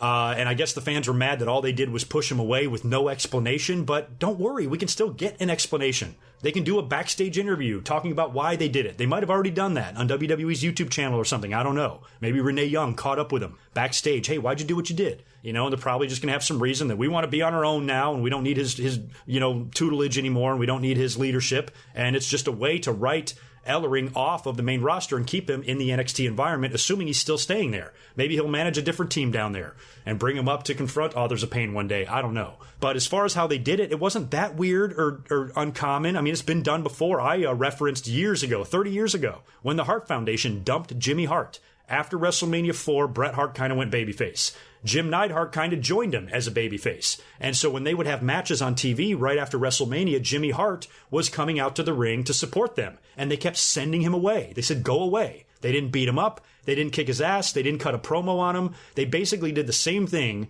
that the Authors of Pain did to Ellering. They put their hands out. They gave him the Heisman. And they said, stop right here. You're not coming with us. And so it's been done before. Not everything needs to be a crazy over-the-top promo. Not every manager needs to get their ass kicked. I was fine with the way they did it. And it seemingly keeps Paul Ellering in the NXT environment, which is where he needs to be anyway. And I'm rooting for his daughter, too. I think Rachel's amazing. And I hope she eventually gets a gig in NXT at some point, too. So if I think of all the young talent that's down there in NXT, and if I was one of those young pieces of talent, I would want to talk to Paul Ellering for hours a day, picking his brain. So it's probably best that he is where he is. And now the Authors of Pain are on the main roster without him, and we'll have to see how they fare without a manager or without a mouthpiece. And that might be a strange transition for them. And maybe they even find a new manager. Who knows? So the jury is still out on the Authors of Pain, how successful they're going to be on the main roster, and where they go from here. But as far as the dumping of Ellering, me personally, I didn't have a problem with it. Next up on Monday Night Raw, we had our friend Roman Reigns. Roman Reigns makes his way out to the ring to cut a promo. He had, a slightly controversial match at WrestleMania with Brock Lesnar. And he came out and owned it, said he got his ass kicked, and he did. And there was a lot of controversy around the main event, a lot more than I thought, because this was such an incredibly predictable finish. The seeds were planted for this 1 year ago. We've known for probably over a year that Vince's plan is to book Roman Reigns against Brock Lesnar in the main event of WrestleMania and finally be the guy to dethrone the Beast after he's beaten everybody, including Samoa Joe, including Braun Strowman, every badass on the roster, even AJ Styles, a guy from SmackDown. Brock's even beaten him. So it seemed like they were going to build it to where the only guy that can stop Brock is Roman. And they went out there and had one of the most surprising matches of the night. Now, the fans did do their best to sabotage it. They were voicing their anger about the match. A lot of people kind of didn't care because of the long build, because of the, predictability of it and how long WWE has kind of had this in our heads. The fans were making it clear that they didn't want to see this. They were chanting boring. They seemed detached. And that's a good message to send to WWE. WWE keeps making this mistake and putting main events together that nobody wants to see. And the fans weren't really having this because everybody thought that Roman Reigns was going to win. And then when he would sit there and celebrate with the music and the fireworks going off, it was just going to be this loud chorus of boos. But instead, Roman Reigns takes an ass-kicking of a lifetime and does not get pinned by one F5. He takes 6 of them, or 5 of them, including one on the outside of the ring on the announce table. So Roman took an assload of punishment here, and then at the very end, Brock opens him up. Opens up his forehead with some stiff elbow shots, huge gash, and Roman has got blood all over his face. There's blood all over the ring.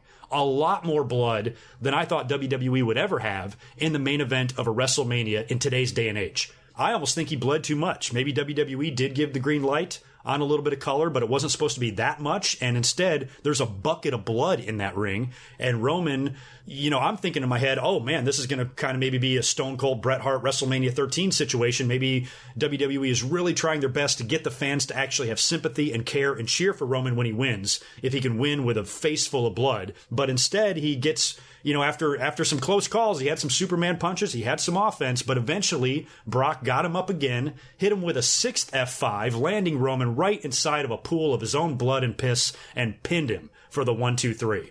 And my jaw dropped. I mean, I was shocked as hell. I'm like, holy shit, they did it. Rejoice. You know, I mean, am I the only one that's not ecstatically happy about this? I mean, I'm a Roman Reigns defender, but even I did not really want to see this guy win the title in the main event because I thought it was way too predictable, and I, for the life of me, cannot understand why WWE insists on having their fans boo in these main events. They've done this several years in a row now. They did it with Triple H. Fans hated it.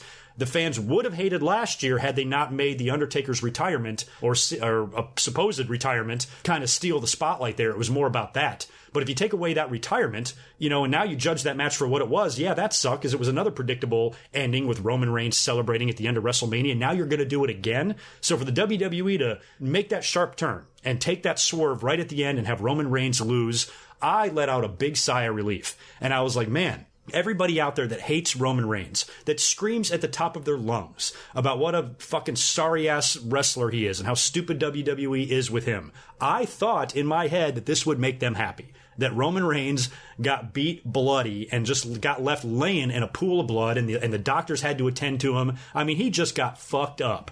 But no.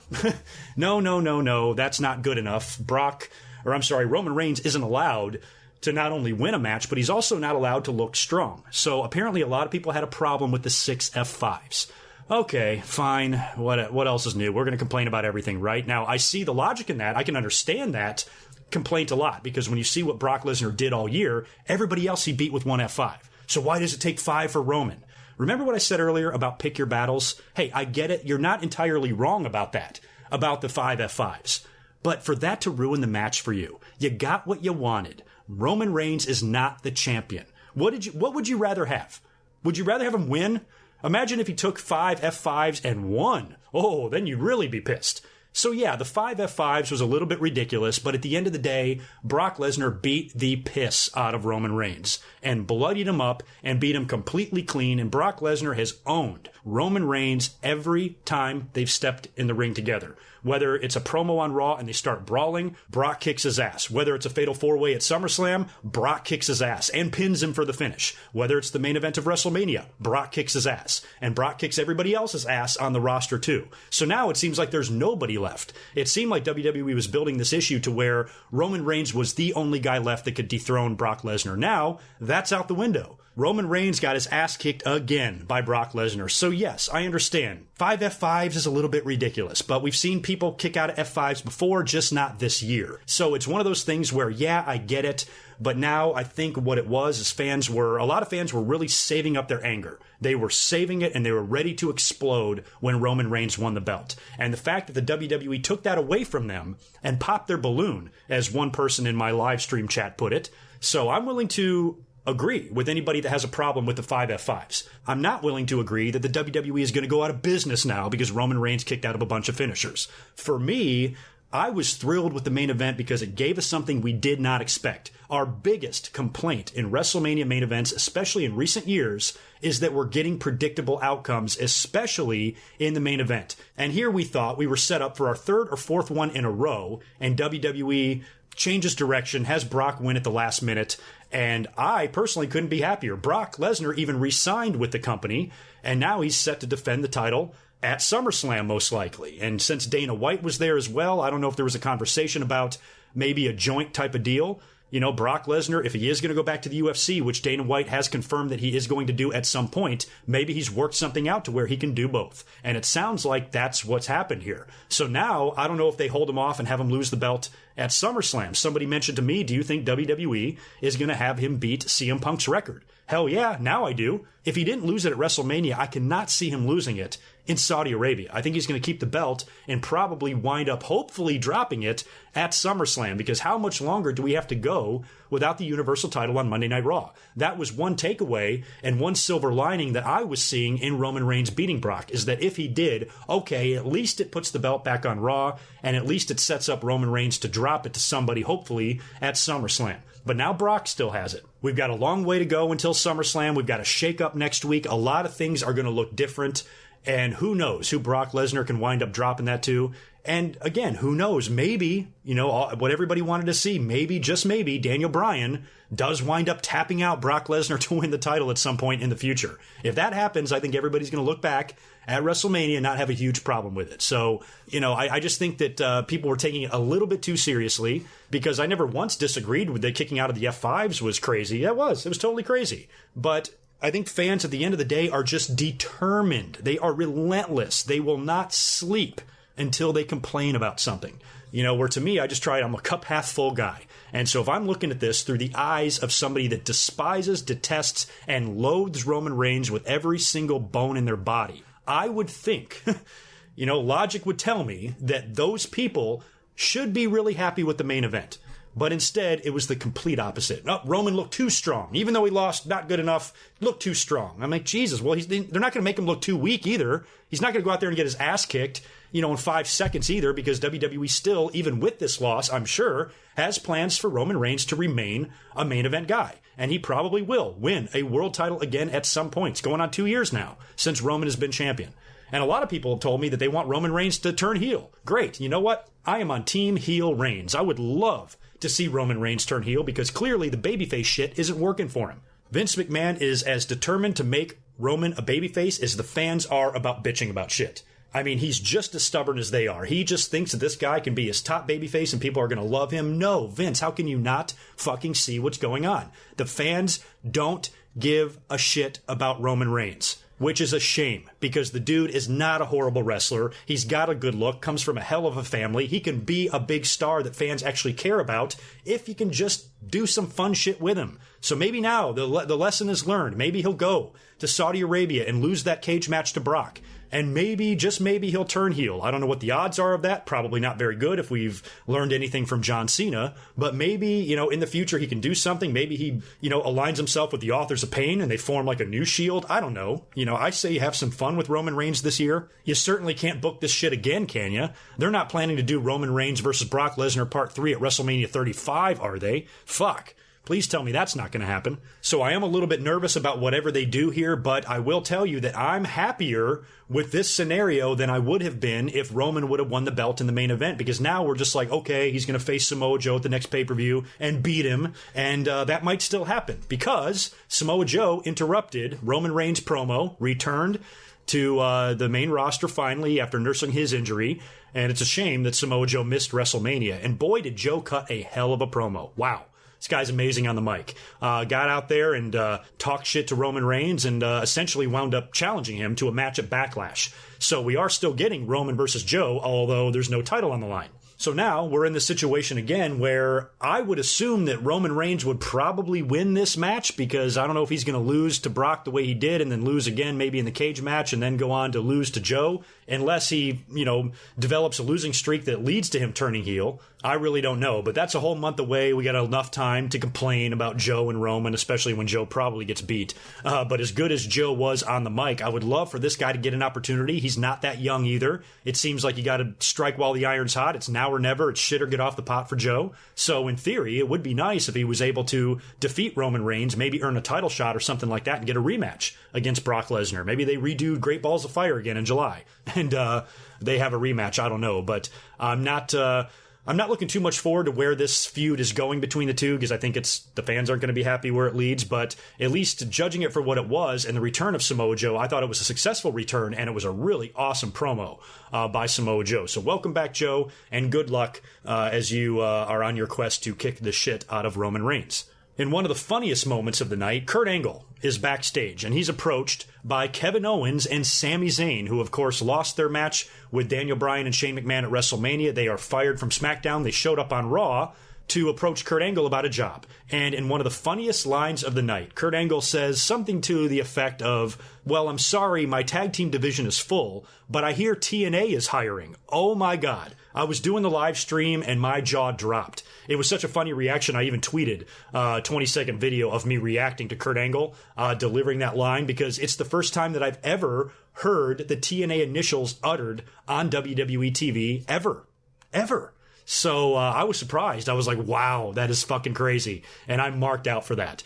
So Kurt Angle will not allow Owens and Zayn onto the main roster, but he will say that he's got room for one of them. So he's going to make them go out there and have a one-on-one match, and the winner will get a spot on Raw. So 2 nights after being fired, Kevin Owens and Sami Zayn have a match on Raw together, and it ends in a double countout. So we got nothing solved there. I was hoping that they would keep the 2 of these guys together as a unit. I don't want to see them split up again. They've already teased this a couple of times. So I guess next week we'll find out. Technically, they're not on either roster. So I don't know if Kurt is going to give him another match or what's going to wind up happening. Or if between next week on Raw, whatever match they're put in, and the Superstar shakeup, maybe they wind up finding themselves back over on SmackDown when it's all said and done. That's a very big possibility. I would like to hear what you guys have to say about if you think one or both of those guys are going to switch brands, and do you think they maybe separate them? Because they haven't been separated yet. They both got moved to SmackDown together, remember? So maybe it's finally time to split these 2 up and bring them back together sometime in the future. I briefly mentioned Jeff Hardy earlier on. He did make his return. He was involved in the main event on Monday Night Raw. Now, earlier on in the night, we had Seth Rollins coming out there to cut his victory promo as the new Intercontinental Champion.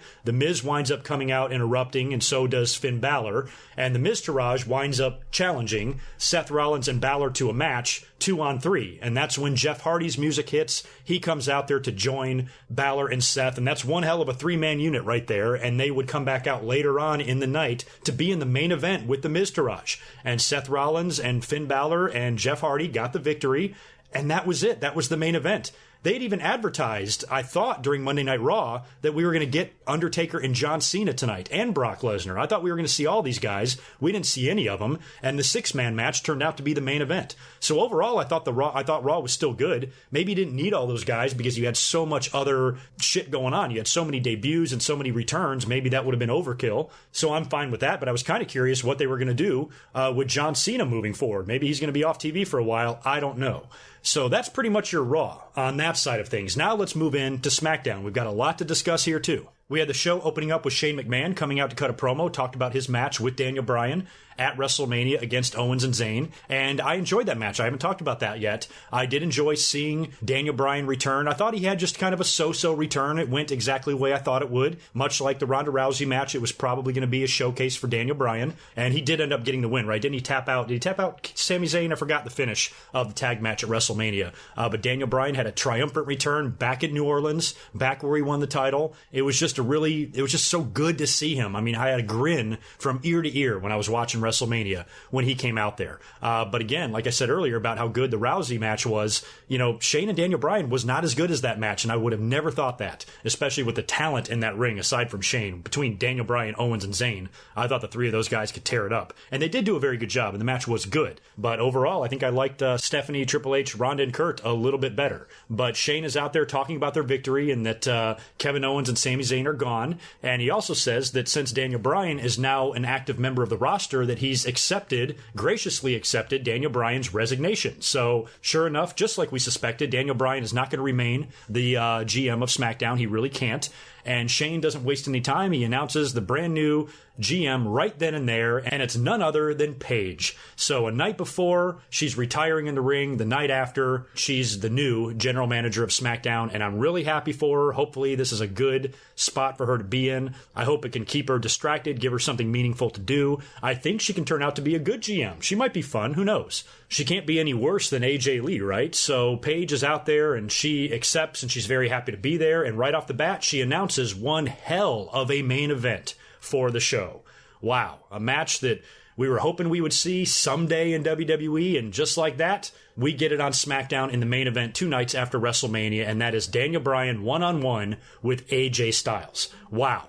What a dream match. Our first time seeing this in a WWE ring, and it was a non-title match, no belt on the line. And when I saw this announcement, I was like, Shinsuke Nakamura's got to interrupt this match. That was the first thing I tweeted, is that Shinsuke is going to come out, and we're probably not going to get a winner, but that's not something I'm going to complain about. No reason to give us a winner in Daniel Bryan and AJ right now. It's a good little first match. Give the fans a taste of it. Let us see them in the ring together and take it in, and eventually down the road, you can have these guys involved in a big-time pay-per-view match, maybe for a championship. Who knows? We don't even know if these guys are going to be on the same roster, which is why WWE might have wanted to give us this match right now in case they separate these guys next week. At least we get the chance to see it right away, and then maybe in the future, a year from now or whatever, we can see Bryan and AJ again. But that announcement right there made me so happy. And why don't we fast forward to the main event? That way I can talk about WrestleMania and all this can tie in together as well.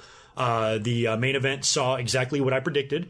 Right in the middle of the match, Shinsuke appears in the ring and beats the crap out of both guys. And Shinsuke Nakamura, of course, is freshly turned heel from WrestleMania. He low-blowed AJ Styles after their match together, after the loss. And I said earlier that whatever you want to say about that match, whether you were pissed about it not being in the main event, or you thought the crowd was flat, or whatever fucking issue you guys had with the match, at least you have to say that despite not winning the belt, it does give Shinsuke something to do. He has not been booked well. He's kind of been, just a meaningless babyface on the roster. Yes, people love him, but WWE, they're not making him feel special the way he was in NXT. At least with a heel turn now, it gives him something different to do, and it sets up plenty of rematches, and I like Shinsuke's work as a heel. I thought he was kind of funny on SmackDown. He did the backstage interview, I think, with Renee Young, and he said he's very sorry for what he did and then gives her a little wink. I mean, the guy might turn out to be a much better heel than in my head I thought he would be, kind of like Sami Zayn. I'm like, oh, Sami can't be a heel. Turns out he should have been a heel all along. So maybe, Shinsuke can kind of do the same thing, and I think it's going to wind up leading to more opportunities world title-wise for him as a heel. How cool was it that there was rumors? I never even saw any pictures of this, but people were saying that Okada and Tanahashi were in the audience at WrestleMania to watch the AJ Styles and Nakamura match. How cool was that? I was thinking those guys might hit the ring when Shinsuke turned on AJ. Maybe they would come out and the three of them would kick the shit out of him. I don't know. I thought maybe something like that could happen, and maybe Shinsuke can still form some sort of a faction on SmackDown if he wants. But at least I'm now somewhat curious what they do with Shinsuke going forward now that he's a heel. If he were to just remain a babyface and have the hug and the show of respect with AJ, I don't know what they would even do with him. So this at least will keep us guessing for a little while. And after the shakeup passes, Shinsuke's going to land somewhere. And what do you guys think? Do they move him to Raw? Do they put Shinsuke on Raw? Or do they keep him on SmackDown as a heel and have him continue to contend for the world title over there? What would you guys prefer to see? Me, I'm not sure. I'd like to see Shinsuke on Raw, but at the same time, they kept him on SmackDown. I'd almost be okay with that too. I'm pretty much indifferent on that. So I'll go with all of your opinions on that. What do you think? Unlike Raw, we're really not going in order here, so why don't we talk about the other major news on SmackDown next, and that is the Charlotte Flair promo. Charlotte, of course, was victorious in her match at WrestleMania with Asuka. A very controversial match. A lot of people were furious that Charlotte won. They didn't like that it was a second match. They didn't like that she won by tap out. And I mean, this commentary is going to be so long as it is. This podcast is going to be long, but here's my opinions on it. I predicted Charlotte to win. I thought that she would end the streak. And the biggest complaint that I'm getting from people about the match is that WWE, quote unquote, ruined Asuka. And I'm thinking to myself, this woman has been undefeated for 2.5 years. And she's 10,000-0. And if you're going to lose a streak, if you're going to end a streak somewhere, please tell me a better stage to lose a streak that long than the biggest stage in WWE against the greatest female wrestler they have. I mean, I could not believe how many people acted as if Brie Bella made Asuka tap out. And I'm like, and again, it goes back to that shit I was talking about earlier about the opinions. I'm perfectly fine if you're disappointed that Asuka's streak is over. Go right on and hate it. But don't tell me I'm fucking stupid for not having a problem with it. I don't have a problem with it. And the biggest thing I was seeing about this is that everybody had in their head, which just blows my mind because it's so hypocritical, but everybody had in their head that Asuka should be built to go to WrestleMania 35 next year versus Ronda Rousey in a streak versus streak match. And I'm like, boy, is that assuming a lot. First of all, that's assuming that Ronda Rousey even has a successful year. I'm willing to bet that she will, given how awesome she performed at WrestleMania, but we didn't know that. So Ronda still has to work for this year. She still has to go on that run. She still has to be dominant. She still has to make everybody tap out and go undefeated and set her on a collision course with Asuka. But there's a lot of factors there. Somebody could get hurt. Maybe Ronda's push doesn't go the way they want. Maybe just something doesn't work out there. So I thought we were looking really far ahead on that as it was. And then on top of that, if that scenario were to take place, you've got Asuka now going undefeated for 3.5 years. I just personally feel, and again, this is my opinion. I'm not saying I'm right and you're wrong. My opinion is 3.5 years is too long. It's just too long. Imagine, if you will, if Roman Reigns went on a 3.5 year long winning streak. Tell me that you wouldn't climb up to the top of the Empire State Building and throw yourself off. Yes, you would. So doing that with Asuka, I don't know why that's okay. And on top of that, doesn't that make it predictable if they did that? and they go with Asuka and Rousey next year, wouldn't you think that the outcome absolutely would have to be Rousey ending the streak? It's been 3.5 years. It's WrestleMania. It's a big match. Asuka's got to go down, right? Doesn't that make it very predictable? So next year, if you did that, I guarantee you would have the fans bitching about how predictable it was. And you would even have the audience that would say things just like they did about the Asuka-Charlotte match, which I'm sure some of you have already typed here in the comments before you heard what I'm about to say. And that is, she doesn't deserve it or she doesn't need it. You know, when Rousey beating Asuka next year, I can hear the fans already. I can hear them in my head. They would be saying, you know, that should have really been given to somebody who could use it, like an up-and-comer. You know, somebody that's been there longer, somebody that's been on the roster working, busting their ass for years. Ronda Rousey comes in with this big contract. She's been there 1 year, and she gets the biggest victory in the history of the women's division. Don't you think there's going to be some fans that are going to complain about that? Oh, that opportunity should have gone to Sasha or Bayley or Charlotte even, or somebody else that's been there and worked hard. I know that that's what they would say next year. So when you look at who Asuka lost to, she lost to Charlotte. I can tell you right now that WWE is going to make Charlotte the most decorated and successful female wrestler that they've ever had. I actually am of the opinion that she's there already. So me personally, I'm not saying you, I'm saying me. I am happier with Charlotte being the one to end Asuka's streak than Ronda Rousey. Because Charlotte is proven. Charlotte is a great wrestler. I love her overall character and her presentation. Her last name ain't too shabby either. And she's a hell of a good worker. And for her to be the one to end the streak, I don't see how anybody in the world can say that that's a waste of Asuka's streak. How is it a waste? It went on for 2.5 years. She had a great match with Charlotte. They performed beautifully together, and she wound up tapping out in a really shocking finish. And I also like the New Orleans tie in there. I mean, that's where streaks go to die. We lost the Undertaker streak. We lost Asuka's streak. So you can be mad about Asuka losing the streak. I have no problem with that. But don't sit there and try to tell me that this was a huge waste and that WWE dropped the ball and it was the dumbest thing they've ever done. And Asuka is ruined now. Really? Losing one match to the greatest female wrestler in history ruins you? Am I watching the same business? You know, so maybe it was just they didn't get the payoff that they wanted. They wanted a different type of ending for the streak, and that's your prerogative. You have every right to think that. But me personally, I liked the shock of it because I think I was one of the only people that predicted Charlotte to win. Everybody else was so sure that Asuka was going to win, just like they were so sure that Roman was going to win. Predictability apparently was fine in the Asuka-Charlotte match. If Asuka won in that predictable finish, that would have been fine. But if Roman would have won in a predictable finish, that would have been bad. So they don't know what the fuck they want. But me personally, I didn't really have a really big problem with it. And you can still do stuff with Asuka and Rousey. Now it almost seems like WWE might be building for Charlotte and Rousey. That's probably a bigger match anyway. You're not going to have the streak thing on the line, but Rousey's going to have one, probably. So that looks like now the match that they're building towards, but they can still do Asuka and Rousey at WrestleMania, and it can still mean something next year. Like, picture this. You know, Asuka lost to Charlotte. There's a good chance with the superstar shakeup next week that these ladies might wind up on the same brand. I think Asuka could wind up defeating Charlotte for the belt and become champion. Maybe at SummerSlam, maybe earlier, but if they can hold it off to SummerSlam, maybe you can do Asuka and Charlotte for the title. And Asuka can beat her. Asuka can tap out Charlotte and win the title. And then Asuka can go on a run of her own until WrestleMania, and she can still be set on a collision course with Ronda Rousey as champion. She can go into WrestleMania defending her title. Rousey can go into WrestleMania defending her streak. And then you can have Asuka do the same thing that Charlotte did at this year's WrestleMania. Asuka can beat Rousey, be the first one to beat her, maybe even tap her out, retain her title, and end Ronda's streak 1 year after she had her own streak ended. And that would be like a nice full circle moment in my mind. You know, if you follow this thing all the way through and they were to do something like that next year, and you have Asuka retaining her title, you know, celebrating, Rousey's streak is over, you know, that's a huge moment for Asuka. You can still get there. But if you're going to go with the scenario that everybody else was pitching for Rousey and Asuka to face each other streak versus streak, I have a really hard time believing that the fans that like to complain about everything are going to be okay with Rousey ending Asuka's 3.5-year undefeated streak instead of somebody who deserves it more on the roster. And that's the same opinion I got about this year's WrestleMania match. Oh, Charlotte didn't need the victory. Well, yeah, she did if WWE's trying to build her as the greatest star ever and have a whole bunch of feathers in her cap and a really impressive resume and a multi-time champion. Now she gets to add, I ended Asuka's streak at WrestleMania. So me personally, I didn't have a problem with the match.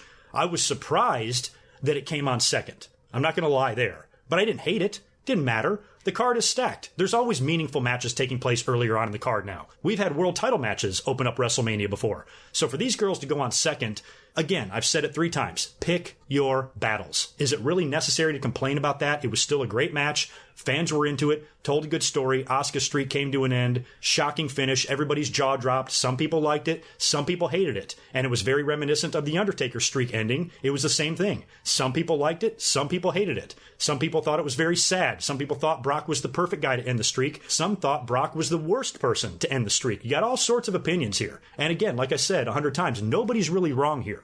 But I'm really amazed at the anger and the outrage over something like this when, you know, if you just think about where they could go from here, it's not all bad. And to me, this scenario is much better than the very predictable match we would get next year with Rousey and Asuka. And trust me, that scenario that everybody was so convinced would happen, if it did happen next year, I promise we would have just as many people bitching about it as we are for this match. So I think everybody needs to let it go. And Charlotte was very busy on SmackDown. She was in the ring to cut a promo about her victory, and she said that she's the queen and who's going to be the next person to contend. Who's going to be the next person to come after her? Is there anybody out there that she has even left to beat? And that's when we got the iconic duo showing up on SmackDown. We knew they were coming in, and Billie Kay and Peyton Royce make their appearance. And I don't know if I've been sleeping or something, or did I completely underestimate the ridiculous hotness of Peyton Royce? Damn, I could not stop staring at her. And in any of my future Raw live streams, if anybody puts her in a fuck, marry, kill, she's going to get the F every time in that. Wow. So it was very good to see them show up because they're over. And I thought, and Peyton's really good on the mic. I love her voice. Love everything about her. I even put her up here in the on the screen template because I just wanted to stare at her while I was doing this commentary. But it was good to see them there because the fans like them, and I think they do good work. And they got in the ring with Charlotte and beat the shit out of her. And then as they're leaving, here comes Carmella. Oh my God. Carmella shows up, cashes in the briefcase, and beats Charlotte and becomes the new women's champion. And I loved it.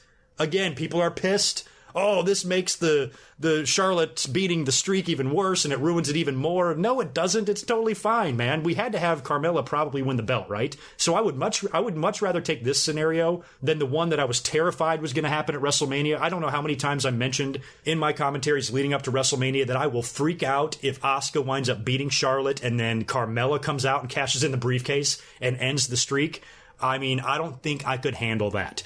But I can handle this a lot easier. So Charlotte gets beat down. Carmella finally comes in and cashes in for real this time and successfully cashes it in. And she's our new champion. Carmella came out there and surprised everybody. I think the fans could smell it, though. Once Charlotte was laying there in the middle of the ring, beaten down, they were like, oh shit, is Carmella going to come out?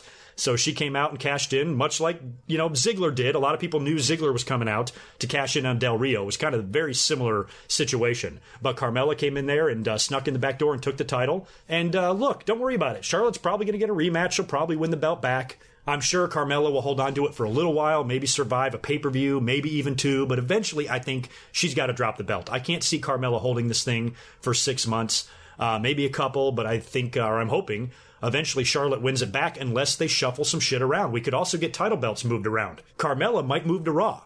Nia Jax might move to SmackDown. Charlotte might move to Raw.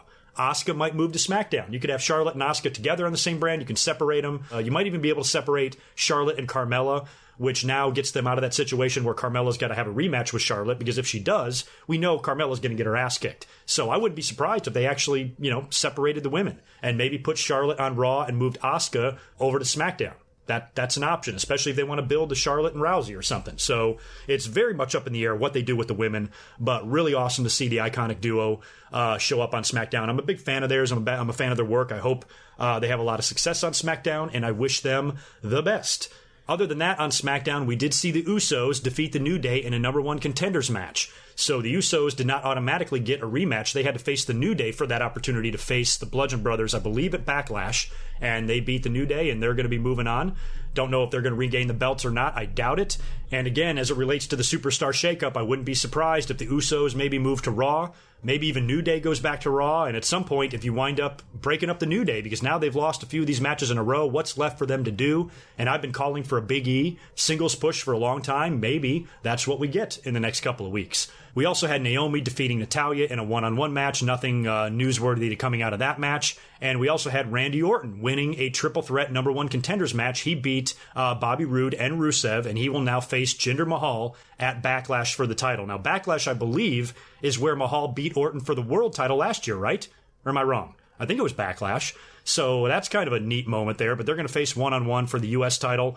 And I don't know if Orton is going to cough it up to Mahal at WrestleMania only to win it back at Backlash. Part of me thinks that they will actually have Jinder Mahal wind up retaining at Backlash. So Backlash is going to be a joint pay-per-view. The Superstar Shakeup is not even going to be that meaningful because we're going to have all of this talent interacting with each other on pay-per-views from now on anyway. And depending on what happens on the Shakeup, I wouldn't be surprised if Backlash gives us one or two inter-promotional matches, because a couple of these matches are already announced for the show. And then if you draft one guy or move one guy before Backlash, then that sets up an inter-promotional deal. So I think we're going to see a couple of those matches on Backlash as well. So that's pretty much Raw and SmackDown in a nutshell, and the Hall of Fame and TakeOver and WrestleMania. I talked about just about everything. Cedric Alexander, I didn't talk about him. He, of course, did win the Cruiserweight title on the pre-show. There was a good amount of people in the crowd there. It did suck that it was on the pre-show. It sucked even worse that they ran an ad for Ronda Rousey and Kurt Angle and Stephanie and Triple H during the final match, which I thought was ridiculous. But Cedric did win, and he's moved on to start defending on 205 Live now. And like I said, I did not watch NXT on Wednesday or have not seen it, so I'm not sure what took place there. But overall, I think I mentioned most of the matches. I did talk about Naomi beating Natalya a minute ago. I guess I did not mention her winning the Women's Battle Royal. I was fine with that, too, because it gave us a winner, somebody that we weren't expecting. We all thought it was going to be Sasha and Bayley and it was going to come down to them, but Naomi snuck in the back door and won. Good for her there. The U.S. title match and the tag team title match at WrestleMania, even though we saw title changes in both, there was nothing really too crazy taking place in those matches either. So that's pretty much it. I think I talked about just about everything. I might be leaving something out. I hope not.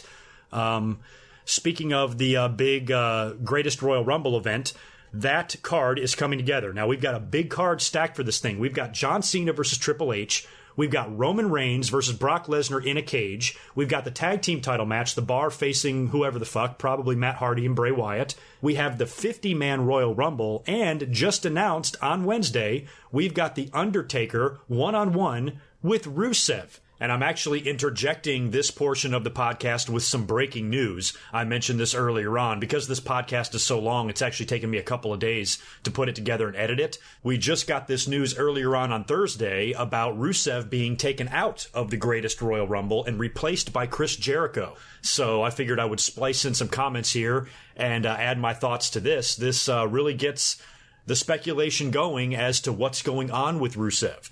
This could be anything. I don't know if he's getting released. I don't know if he requested maybe to not go to Saudi Arabia because of the issues with the women over there and stuff like that. Maybe wrestlers don't feel comfortable with going, or maybe they're making a political stand or whatever. I really don't know the situation with Rusev or why WWE took him out of this match, but this is a pretty historical record-breaking show that they're doing over there. They're even airing it on the network. It's a really good match and position for Rusev to go against The Undertaker, but WWE treats Rusev like shit. They literally do not care about him. Kidnappers treat their victims better than WWE treats Rusev. It's crazy. They are really stacking the shit out of this card. I mean, maybe they wanted to take Rusev out of there to give the fans there a bigger name, and Chris Jericho versus The Undertaker, that's not a match I would think we would see in 2018, especially in Saudi Arabia in an event like this. And all the speculation, too, about Brock Lesnar and Roman Reigns, I mentioned that earlier on. I really don't think that Brock is going to lose the title to Roman Reigns. Some fans are convinced, the Saudi Arabia audience is going to cheer Roman Reigns, so they're probably just going to give him the belt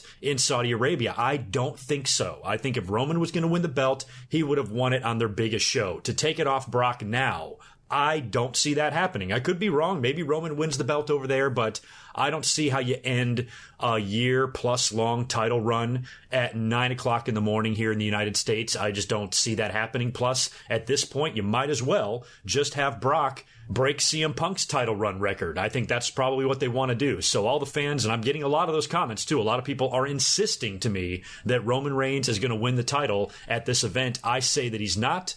And I guess we'll find out soon enough who's right and who's wrong. But this whole show is shaping up to be pretty big. And I just hope whatever's going on with Rusev, that he's not in trouble or anything like that. I mean, there's even the talk and rumors of maybe he's just going to be released. Maybe he's asked for his release. Maybe he's making a political stand and doesn't want to go to Saudi Arabia. Maybe WWE doesn't feel he's a big enough name to go against The Undertaker. I don't know what the situation is here. Bottom line is, Rusev deserves better. And that's all I'm going to say. And speaking of the WWE Network, there's a lot of shit coming to the network. Not only are they doing the Greatest Royal Rumble, they're doing another King of the Ring, which I think is going to be a UK pay-per-view, if I'm not mistaken. I'm not sure the details on that, but it's going to be exclusive to them, and it's going to be a King of the Ring tournament. I guess it's their answer or their sequel to the UK tournament that they did last year. And our friends, Conrad Thompson and Bruce Pritchard, hosts of Something to Wrestle With podcast, are coming to the WWE Network to do another podcast called Something Else to Wrestle. So this should be really interesting. I can't believe that they're coming over to the network. I had a feeling the WWE was going to be keeping them close because they do a really good job, and that podcast deserves it. It's very entertaining.